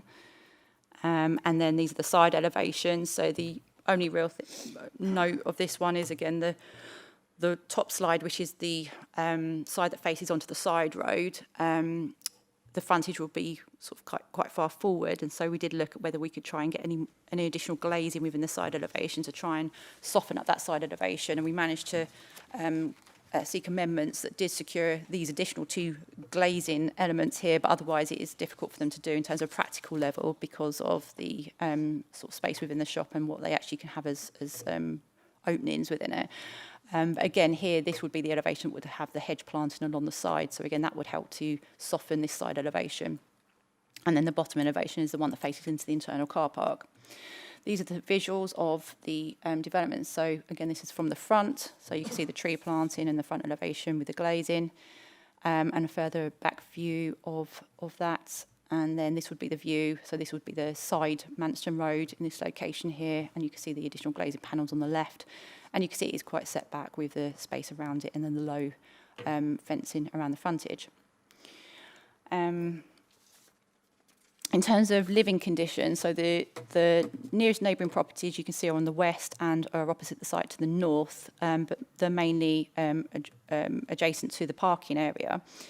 So a noise impact assessment has been submitted with the application, which was considered to show that there would be a low impact from the proposal. So there would be potentially some noise and disturbance from vehicle movements and from plant equipment. But Environmental Health have looked at it and they are happy that we've restricted conditions that restrict the opening hours, restricted delivery times, and with rating noise levels from plant and minimising light spills and automatic timing for lighting as well, that the impact on neighbours would be acceptable and therefore compliant with policy QD03. In terms of the highways impact, so originally there were concerns raised by KCC Highways on this. So as you can see, this is the access point in this location here. And there was concern with the fact that they were originally showing a lay-by area for the bus stop, and concern was raised with that, and the width of the road. And obviously it's quite a restricted area where you've got the access opposite here and the access opposite here, and you've got two bus stops and you've got the island. So there's a lot going on. It's quite busy here. But they have sought to amend the application to address the concerns of KCC Highways. So the proposal is now to relocate the pedestrian island from this location here to this location here, so it doesn't obstruct the access. Then the bus stop, which is currently here, would be relocated back here. And then there would be an area here which would be a turn-in space which would allow for waiting. So this zoomed in image on the left-hand side shows that there would be space for 2 cars to wait to turn into the site. So that would prevent any obstruction of vehicles that are coming from the west whilst those vehicles wait to turn into the site.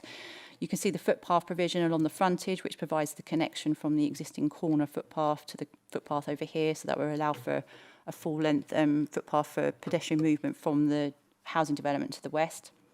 And in terms of parking, there's 122 parking spaces and 12 cycle parking spaces. And then they've also looked at the vehicle movements. There would be 166 vehicle movements during peak hours, which KCC have advised is acceptable, and they don't consider there would be any severe impact on the capacity of the nearby junctions. So KCC are satisfied with that. So we have received the comment from the neighbour regarding the side access road here. So this was sort of a late comment that we received, and concerns raised were that by having, if Audi were approved here, there would be, if Lidl was approved here, I knew I'd say that eventually, if Lidl was approved here, they would result in linked trips between this retail unit and Tesco's, which is in this location here. So the concern is that there could be additional pedestrian movements across this road, which could create an additional sort of impact on the road. So some of the concerns raised by the owner of the road is to do with drainage, but it's not considered that we could link those pedestrian movements to anything to do with the drainage, like in terms of needing to improve it, because I don't think those movements, if there were additional movements, that they would actually result in concerns that could cause additional drainage issues. But it is accepted that there is potentially an improvement that could be made here in terms of trying to provide some double yellow lines along this road, which would improve visibility for pedestrians that are crossing. So those pram crossings that I showed you in the earlier photo in this location here, and if we had double yellow lines along this part of the road, that would mean that the parked cars would be further back, and so anybody crossing would have greater visibility of vehicles coming in and out of the site. So we have added that as an additional condition. I did speak with KCC about it, and they didn't feel that there was anything further we could do other than recommend the double yellow lines to try and improve visibility. But even that is difficult to really justify, because obviously we've already approved a housing development on this site. There would have been pedestrian movements from that housing development to Tesco's. But it is felt that this, if there's a way of sort of improving that visibility, then we should look at trying to do that, and the applicant is happy to support that condition. So that has been added in for the applicant to have use best endeavours to try and seek 5 metres length of double yellow lines in that road. So overall, the impact on highway safety from that is considered to be acceptable. In terms of drainage, there'll be infiltration tanks under the parking area. And so the impact on drainage is considered to be acceptable. There wouldn't be any additional surface water onto the roads. And then in terms of biodiversity, So this is the biodiversity plan that's been submitted. So the concern is that there was a preliminary ecological appraisal that was submitted with the application, and it has identified no species on site, but then the site has been cleared and was cleared in advance of the application being submitted. So prior to the clearance of the site had potential for reptiles, and this was quite clear from the housing development where this was carried out, where actually reptiles were potentially identified on the site, and a condition was placed requiring a reptile translocation exercise to be carried out if the site was cleared. This site has been cleared and that hasn't happened, and so there has potentially been harm to reptiles from the clearance of this site. And so KCC have raised concerns in terms of that impact, and therefore, in order to mitigate this harm, they have recommended that a reptile compensation strategy is submitted that looks at trying to improve habitat elsewhere that could then encourage reptiles and again increase that population. So the project that we've looked at is on Pegwell Bay Country Park. There is a project that exists that KCC have been able to give us some costings on. It would look at increasing the reptile habitat and securing the long-term management of that space. The contribution will cover the initial habitat enhancement works, monitoring and managing the site over 6 years, and the cost of that would be £80,712. So the applicant has agreed to it, and they have at the moment submitted a draft legal agreement that secures those funds. KCC are satisfied that with that contribution that mitigates the harm to the reptiles, and therefore in addition to a lighting condition, they are satisfied that the impact on biodiversity is acceptable. In terms of the actual BNG plan, this is a plan showing what they would look to try and get on site. But again, given the loss on site, there is going to be a need for there to be off-site units in order to achieve the 10% biodiversity net gain. So overall, there's a loss of 91% BNG on this site. So there will be a need for those off-site units to compensate for that. And that's covered by the BNG conditions that would be required to be submitted. In terms of air quality, there's 2 rapid and 25 passive electric vehicle charging points within the site, in addition to cycle parking, a travel plan coordinator being used, and solar panels within the site. So the Environmental Health Officer is satisfied that the proposal would comply with policy SE05.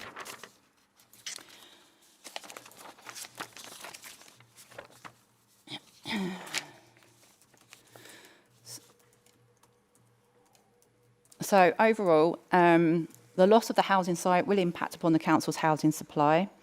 Consideration has been given to the interpretation of policy HO1, and the council's settled view is that on balance, the site is within the scope of the policy and subject to the restriction against alternative development.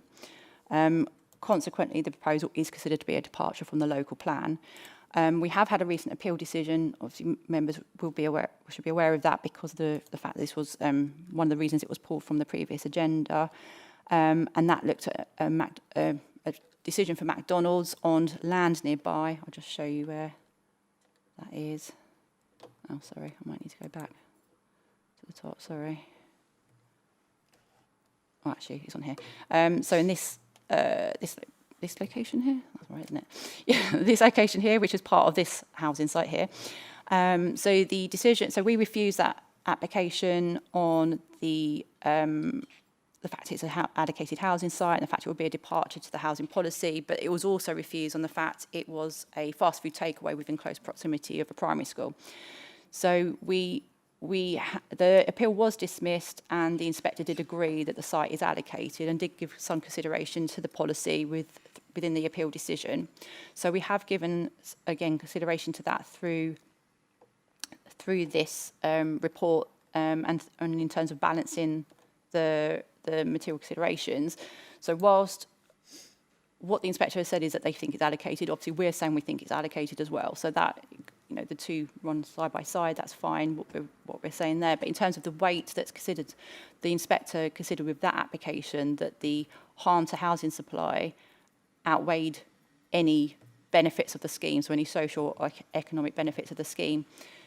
In this instance, obviously we've had the legal view on the policy. There is some concern in terms of how that could be viewed if it went to a high court. The inspector's view is obviously not a legal view, it's another officer view, and therefore that is, and we still need to give that some weight.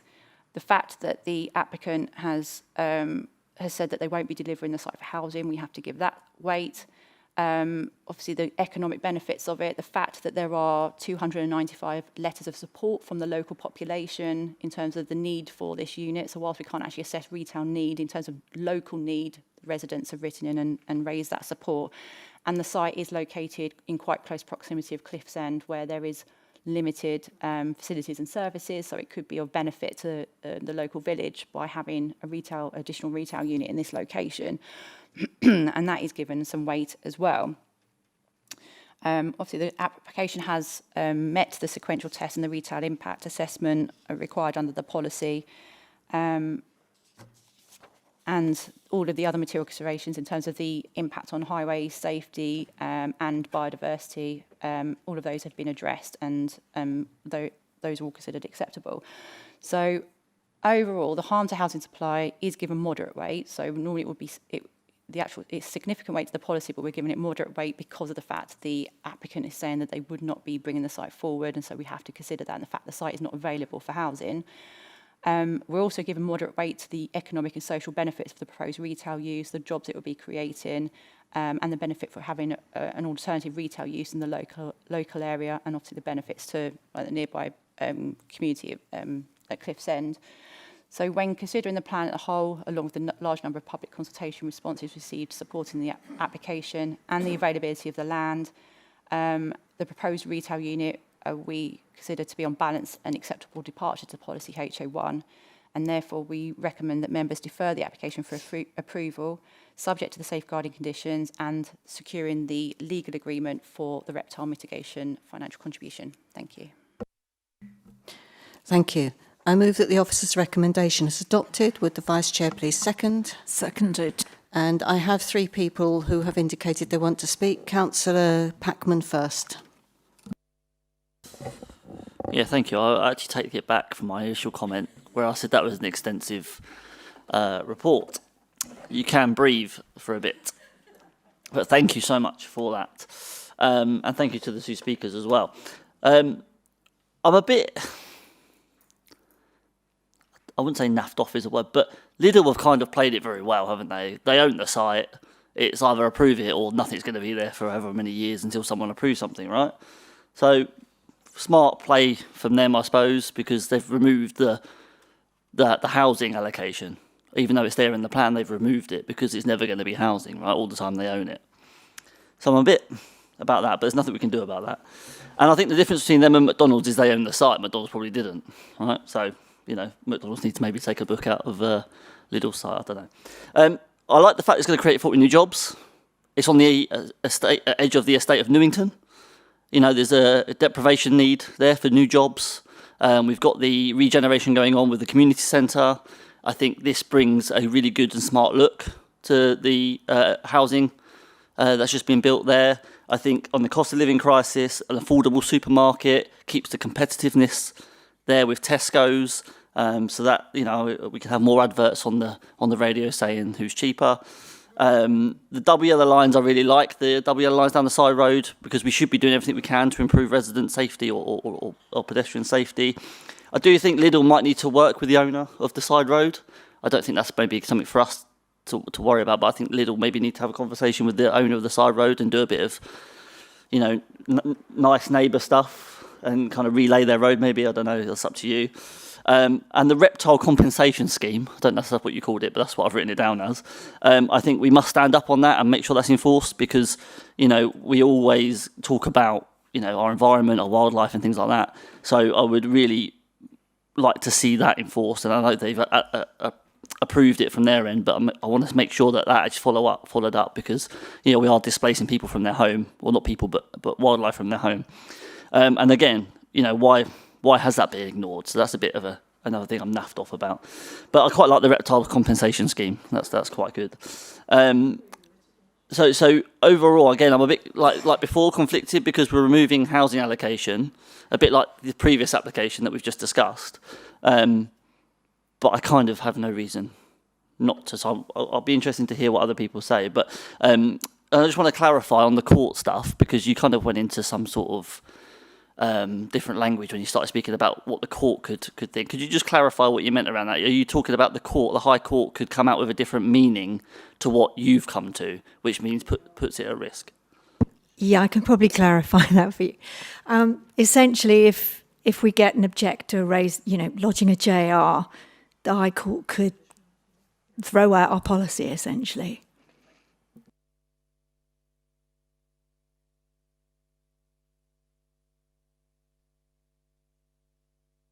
Yeah, just to clarify for members, Corinne hasn't got a nameplate for this, but she is our legal advisor for planning. So that would say that if she had a nameplate, that's why she came in and answered the question.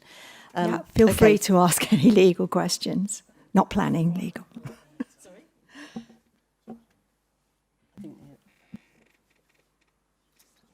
That one. Legal questions relating to planning. Okay, I have Councillor Garner next on my list. Thank you. Yes, I share Councillor Patman's concerns, although I feel them a bit stronger. I'm extremely perturbed about some of this. I will just start firstly by saying the reptile compensation plan, to be clear, or correct me if I'm wrong, that is to compensate for all the reptiles that have already been wiped out on the site, because the site was cleared before the application went in, so they've all gone. So it's basically let's help a few reptiles somewhere else, because this lot have been wiped out. And I think I've read in the report similar comments about the clearing of the site having an impact on nesting birds, potentially, because it was done during the bird nesting season. And while there's no evidence that there were any birds nesting there, that was because nobody looked when it was being done. So it's all been done. There's nothing we can do about that. Councillor Patman mentioned that Lidl have run a very good campaign about this, and they've played the game right. Indeed, they have. They've run a very good campaign here. I've been doing a little bit of research. I was really interested in this when I read a bit of the article that Cathy Bowles wrote about it, and it sort of got my hackles up a little bit. So I looked into Lidl and how they've run quite an aggressive campaign in various places to acquire sites that were previously thought of for housing, and then turned them around, and they've been able to open stores there. So the status of this site, just so as we're clear, it's become ambiguous, I think, because of the way this campaign has been run. I mean, it's quite clear it's allocated for housing in the local plan. It's not only is it allocated for housing in the local plan, there was an outline application for these 48 houses approved in 2021.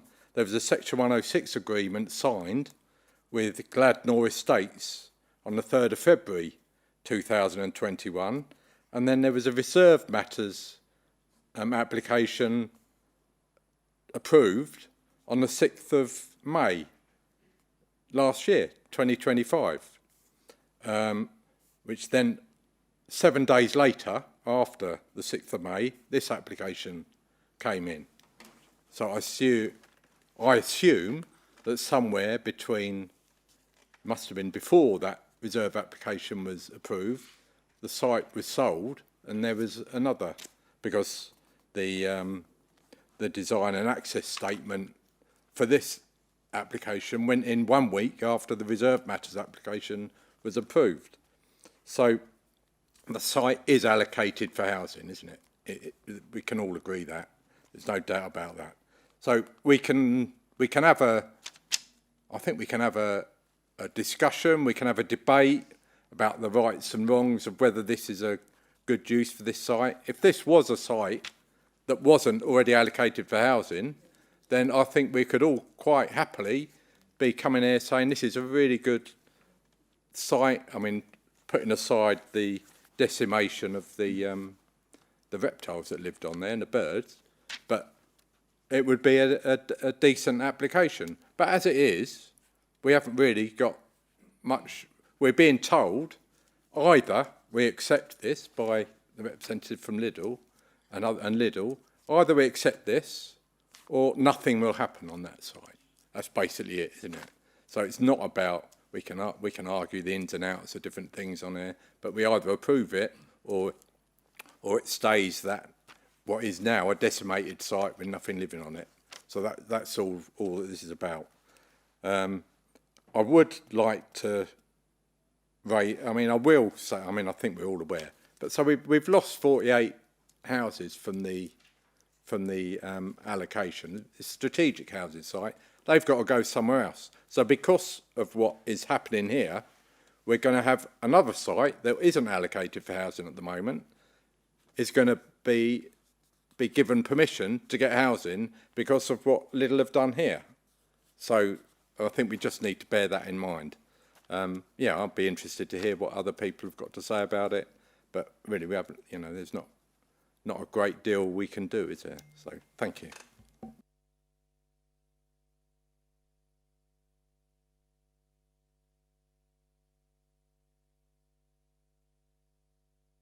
Okay, third on my list, Councillor Alban. Thank you, Chair. I think it's an interesting discussion, is it not? I concur with my two previous colleagues speaking. Personally, I feel like I've had my arm twisted up behind my back to say you either approve this or, as Councillor Garner's just said, we're just going to leave this land like that. So approve it or don't. They don't care. And I don't know whether I really care either. But what I do care about is if this is approved, then it will serve Newington Estate.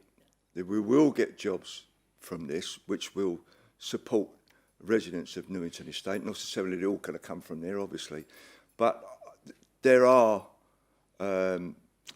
positives of it.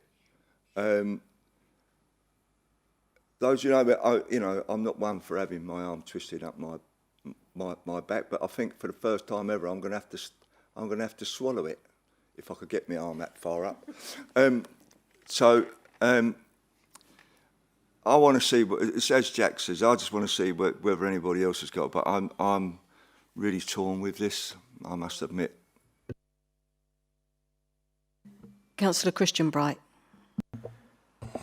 Yeah, thanks. Just a couple of things to clarify on this. I'm completely supportive of Councillor Garner's points about the decimation of wildlife. It's just vandalism, basically. And actually, if they left the site clear, life would find a way, I'd imagine, and things would still return. And I'm kind of wondering whether we call their bluff on it, because my understanding, Mr. Livingston, is once a site is allocated for housing, it cannot be deallocated as part of any future local plan. Am I correct in that? No, allocations can be taken out in a local plan. Yeah, the plan making process is obviously quite different now and it's extensive, but there's sites can be allocated in one local plan and then taken out in the next, depending on the circumstances that come up and the justification on that point. They can't be deallocated outside of the policy making process, I think, is the important point. I'm not sure I caught that last bit. You can't do it mid-local plan. You can't sort of just decide you're not going to allocate it. It has to go through the full plan-making process to deallocate or indeed allocate sites. Okay, so as it stands, this site is allocated until 2041, 2031? 31.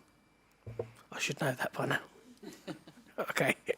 The other question I would ask is, I have a couple of concerns. One concern is around pedestrian access and crossing along the area, because this will obviously serve the new housing to the west. Is it the west of the development? But it will also serve the housing to the north.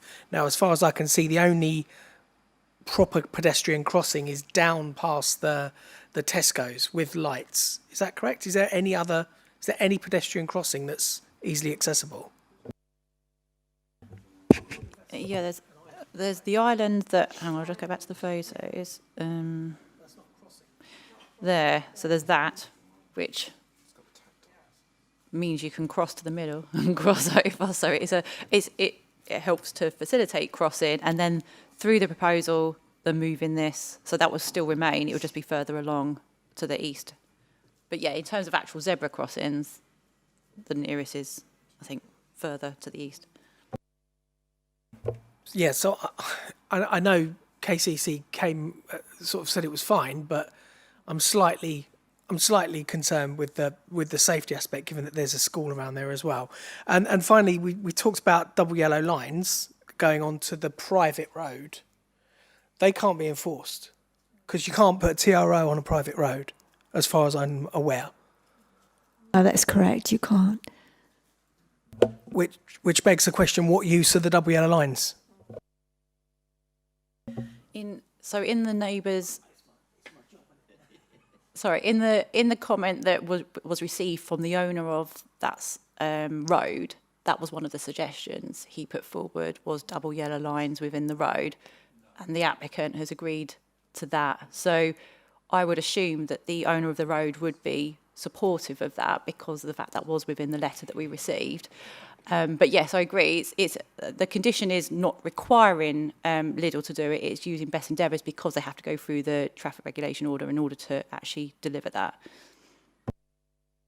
I understand that, but as to my knowledge, there would be no one that would have any powers to enforce those double yellow lines unless they were given to.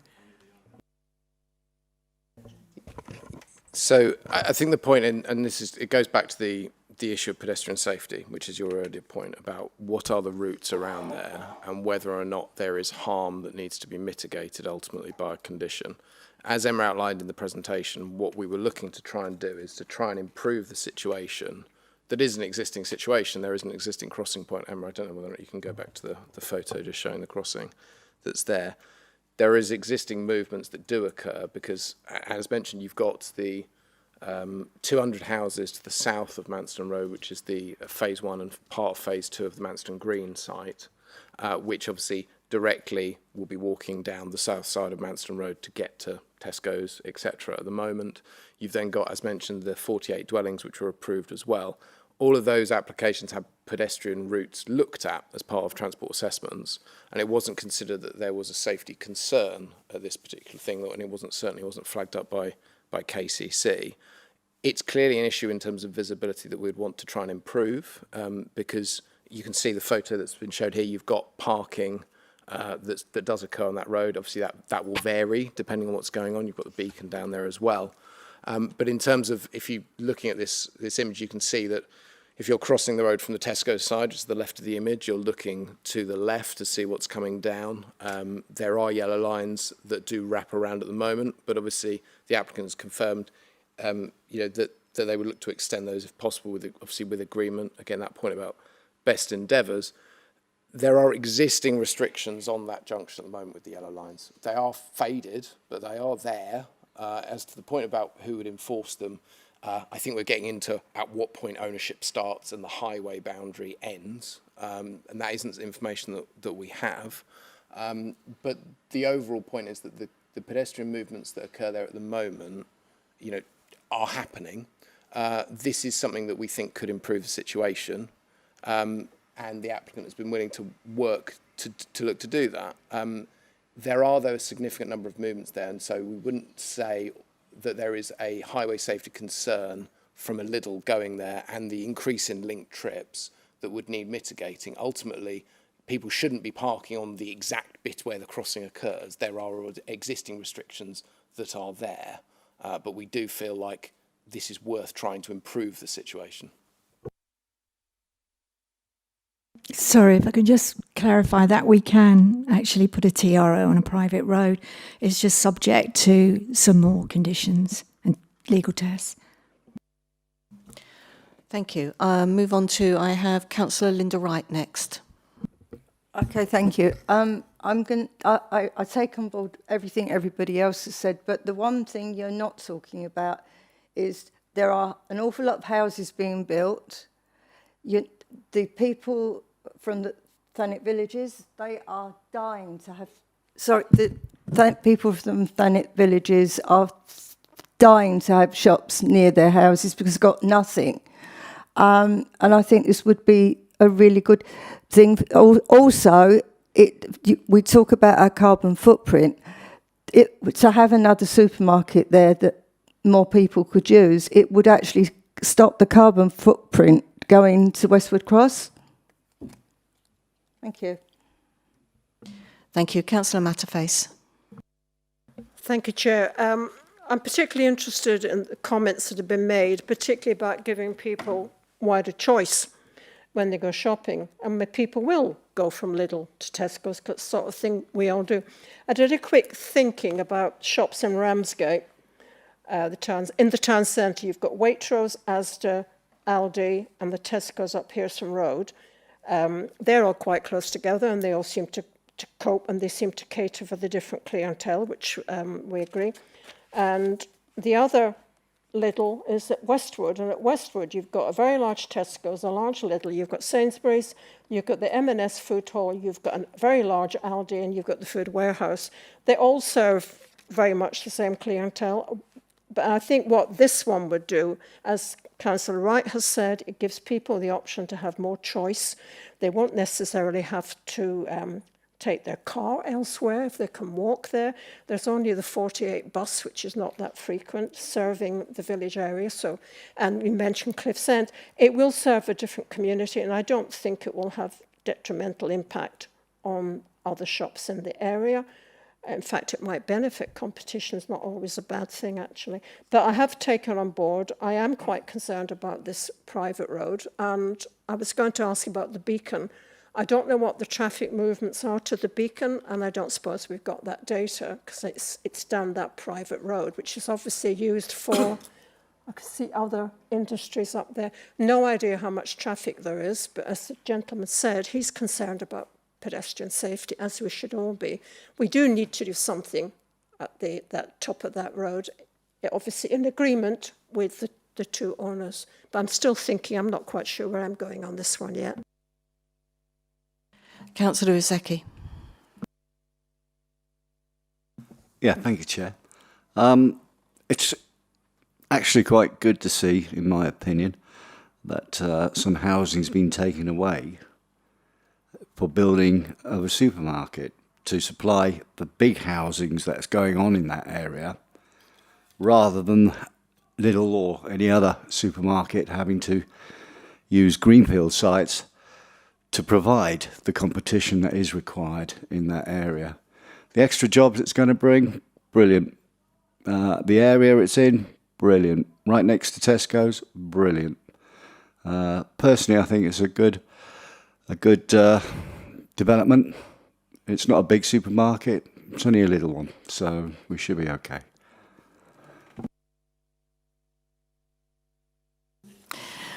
Councillor Wing. Oh, thank you, Chair.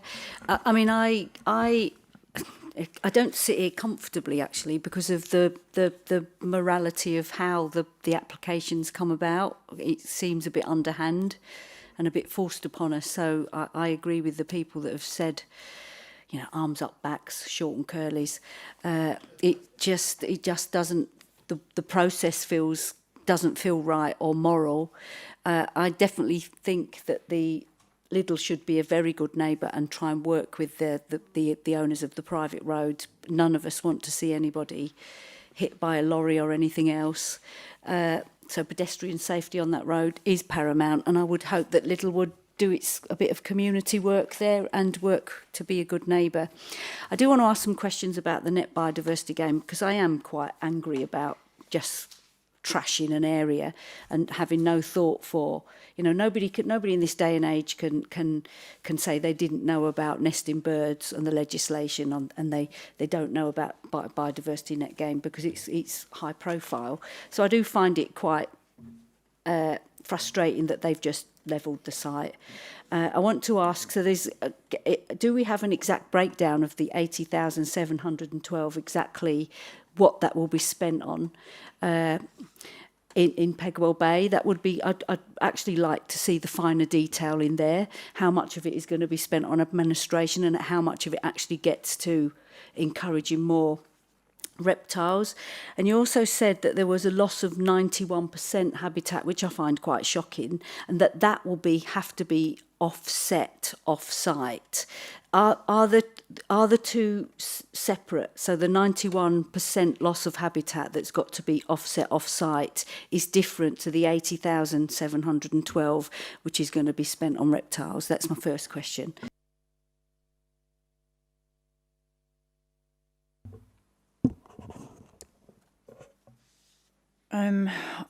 I do have the breakdown, but I don't think I've written it in the report, and I can't get access to it right now. I don't think. But obviously, this has been the project that's been worked up with KCC in terms of our the biodiversity team that provide us with comments, and then the actual on the ground people at the country park who have been costing up this project.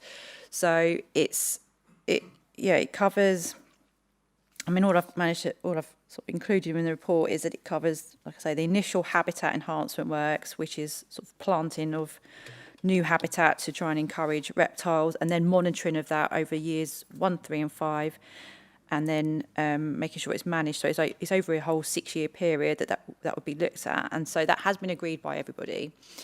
That is different. So that amount is very different to the BNG point. So that is solely to mitigate the harm from the impact of the reptiles on the site by trying to enhance habitat elsewhere for reptiles to, again, introduce more reptiles into that area and sort of make up for the loss of them on this site. So that's one thing. The BNG is then the fact that the whole site obviously was soft landscaped, and as you can see from the proposal, the majority of it will have the shop and hard surfacing other than bits around the edge. So whilst there will be some planting around the edge which would contribute to the lost habitat, there's definitely just not enough space to have that fully on site. So therefore they do have to go off site to look at providing that elsewhere, and they'd have to look at the what's the word I'm after, the habitat bank, that's it, in terms of where they go with that, because obviously minus 91%, I think the majority then to try and get up to the 10% benefit is going to be a lot off-site, and they'll have to prove to us how they're looking to do that. So the proposal will be that they submit a BNG plan for what's on site, and then they have to prove that they've bought the off-site credits to build up to the 10%. So yeah, they are separate issues, but they both can be dealt with by the legal agreement with the contribution and through the safeguarding conditions proposed. I'll just come back. The Kent Wildlife Trust are actually managing the reptile, so I think personally I will be following up that up with Kent Wildlife to make sure that the £80,712 is not double counted, and it's used for trying to encourage new reptiles at Pegwell Bay where they already exist. I think with the 91% off-site, I'm making the assumption that we don't presently have any land banking for biodiversity net gain in Thanet, which means that benefit won't be felt by Thanet people. Is there any other way we can ensure that benefit is experienced in Thanet? I mean, even if it's not in that area, if it's somewhere else in the villages or wherever, because I do think it's 4% trees, and we're having to offset a 91% plus 10%, 101%, and we won't even benefit from that. So we've lost a valuable bit of land that's basically been trashed, and we don't see any benefit back. So just to confirm, we do have a habitat bank in Thanet, which is on the National Register. We have one in Moncton. It's relatively recent, but it's on the Natural England Register. So in terms of the habitat units, because it's about the habitat units that are lost on this site, and then working out obviously what the baseline was, and then adding 10% on to look at it. The 91% equates to, I think the figure in the report is, I think that's 13 habitat units. There is, as Emma said, there is the process that's in place that before they can commence development, they need to show they've paid for those units. We are, of course, encouraging any developments which do need to offset and buy credits or look at elsewhere, that they have to look at they would point them in the direction of the Moncton site for obvious reasons. It's also, if they go through the statutory credit scheme, it's significantly more expensive to do that. So there is a site available, and obviously the council is looking through its biodiversity strategy at whether or not there is additional opportunities for the council to provide habitat banks in the longer term, but also other sites are going to start coming on, we hope, that will give more opportunities in the district for offsetting these credits. I think that was the last thing I wanted to bring up, apart from the fact maybe a proper crossing on that private road that's managed by traffic lights that don't need enforcement might be a way to secure pedestrian safety. Thank you. Councillor Packman. Yeah, thank you, Chair, and thank you to members, because I think it's been a helpful discussion. The only final question I have for officers is there a restriction or I forgot the word, something we can enforce on the planning application to kind of force Lidl to look at the private road?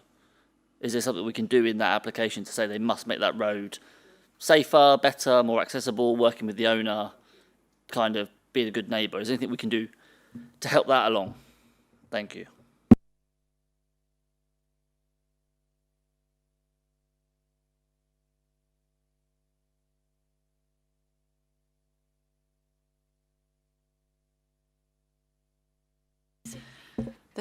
There's not really much else we can do other than what we have proposed in terms of the double yellow lines, really, because obviously the previous housing permission, if I go back to this, had an access off that road. There would have been a lot more vehicle movements on that road, a lot more pedestrian movements on that road, and yet we didn't seek any improvements to that road. That was not considered, it never came up, it wasn't a justification, it wasn't considered necessary. So it's very difficult through this application to sort of be asking the applicant to fund significant improvements to this road unless we really feel there's a justification and we can, support that justification. I've spoken with KCC Highways about it.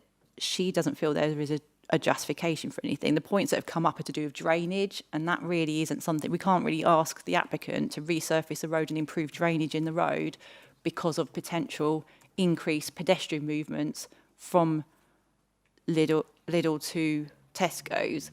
Though there are movements anyway going along there from that new housing development, there would have been movements from the housing that we've already approved. We don't have evidence to say whether the movements are higher or lower with the retail unit than it would have been with the housing. But it would be very difficult. It wouldn't be justified for us to now start asking for those improvements. So I really feel that the furthest we can go is with what we've suggested, which is the double yellow lines down that road, which does help to improve safety for pedestrians by improving visibility and trying to reduce vehicle parking along there. And I really do think that's the most we can unfortunately do. Just want to confirm one thing as well. Just our main point here is that the existing crossing that's there has sufficient visibility at the moment in terms of what it's providing. I think this is an important point in terms of the Highways Department of KCC have looked at it and they're not saying it's unsafe. And they're not saying, therefore, you need to mitigate the additional movements that are created. And obviously, we put significant weight on the responses we get from the statutory consultee when it comes to highway safety, just like we did in the Howell Road application about considering parking. We have to put significant weight on that. Similarly, obviously, when looking at then putting those additional requirements on an applicant and whether or not we can justify conditions, as mentioned, a Grampian condition, whether or not it's justified or not, and it goes to the heart of the development and it meets the tests of condition in terms of being necessary and directly related to the impacts of the development. So we have considered it. We do feel like the most that, from our opinion, we can do is go for the condition we have and try and increase the yellow lines that are there. But we do consider that that's what's relevant, what's required, linked to the impact of the development. Thank you. Can I just come back? Yeah. So maybe Lidl, while listening, maybe they could just do it off their own back. I'll just leave that comment there. Thank you. Okay. Do I have any other speakers? Because if I haven't, then we will now put the motion for the officer's recommendation to defer and delegate for approval to the vote, at which point I hand over to the clerk to activate the electronic voting. And you've now got 30 seconds.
Not quite sure what happened there, but it's not showing on anyone's screen properly. So we're going to reopen the voting and ask you to vote again, as you did before, and hopefully we'll get it this time. We've done quite well so far tonight. So, right, you now got 30 seconds.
Okay, I think we're going back to hands and arms.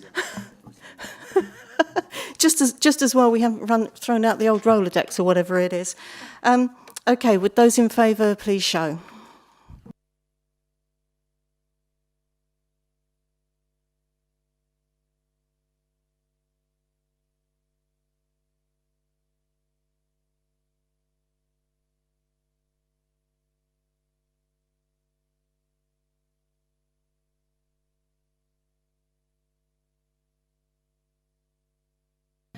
Thank you. And those against?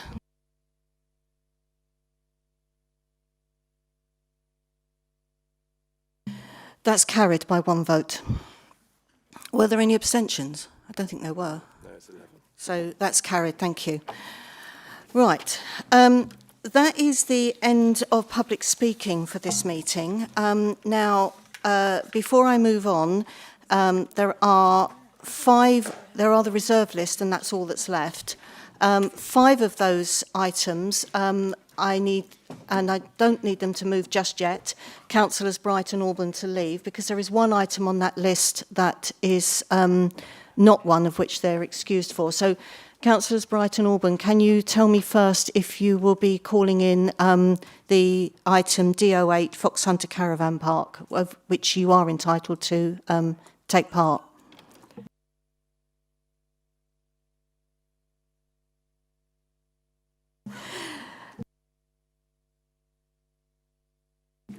In that case, In that case, I'll ask the clerk to read out the remaining planning applications. If a member wishes to reserve an application, will they please call out as the clerk reads? I would ask for councillors Bright and Auburn to just hang on outside for a couple of minutes to make sure that no one else calls off Fox Hunter during this stage. Thank you.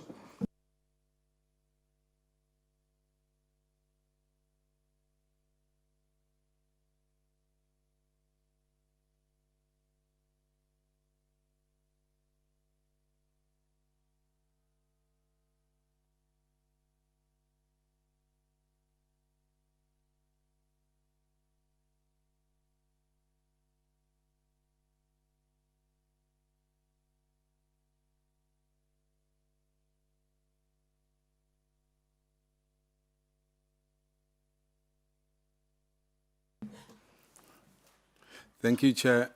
We have AO2, Thanet Gateway Plus in Cecil Street, Margate. AO3, Inner Marine, West Pier, the Royal Harbour in Ramsgate. AO4, Security Office and Lock Gate, East Crosswall in Ramsgate. AO5, Flat 1, 32 Cliftonville Avenue in Margate. AO6, Flat 3, 189 High Street in Ramsgate. And the last one is DO8, Fox Hunter Caravan Park, the Fox Hunter Park in Moncton.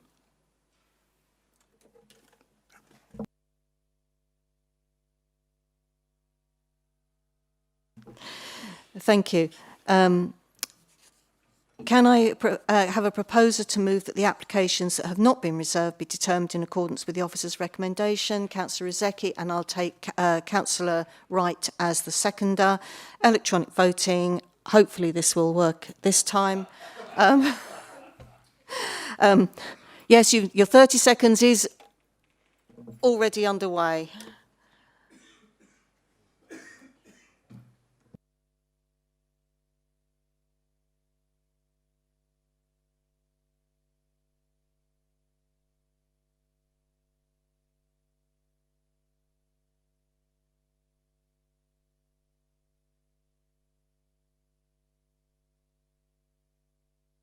And they're all carried. Thank you. It worked. Yes, it did. So that concludes the business for this meeting. Thank you for your attendance and good night to everyone who may still be watching at home. Thank you.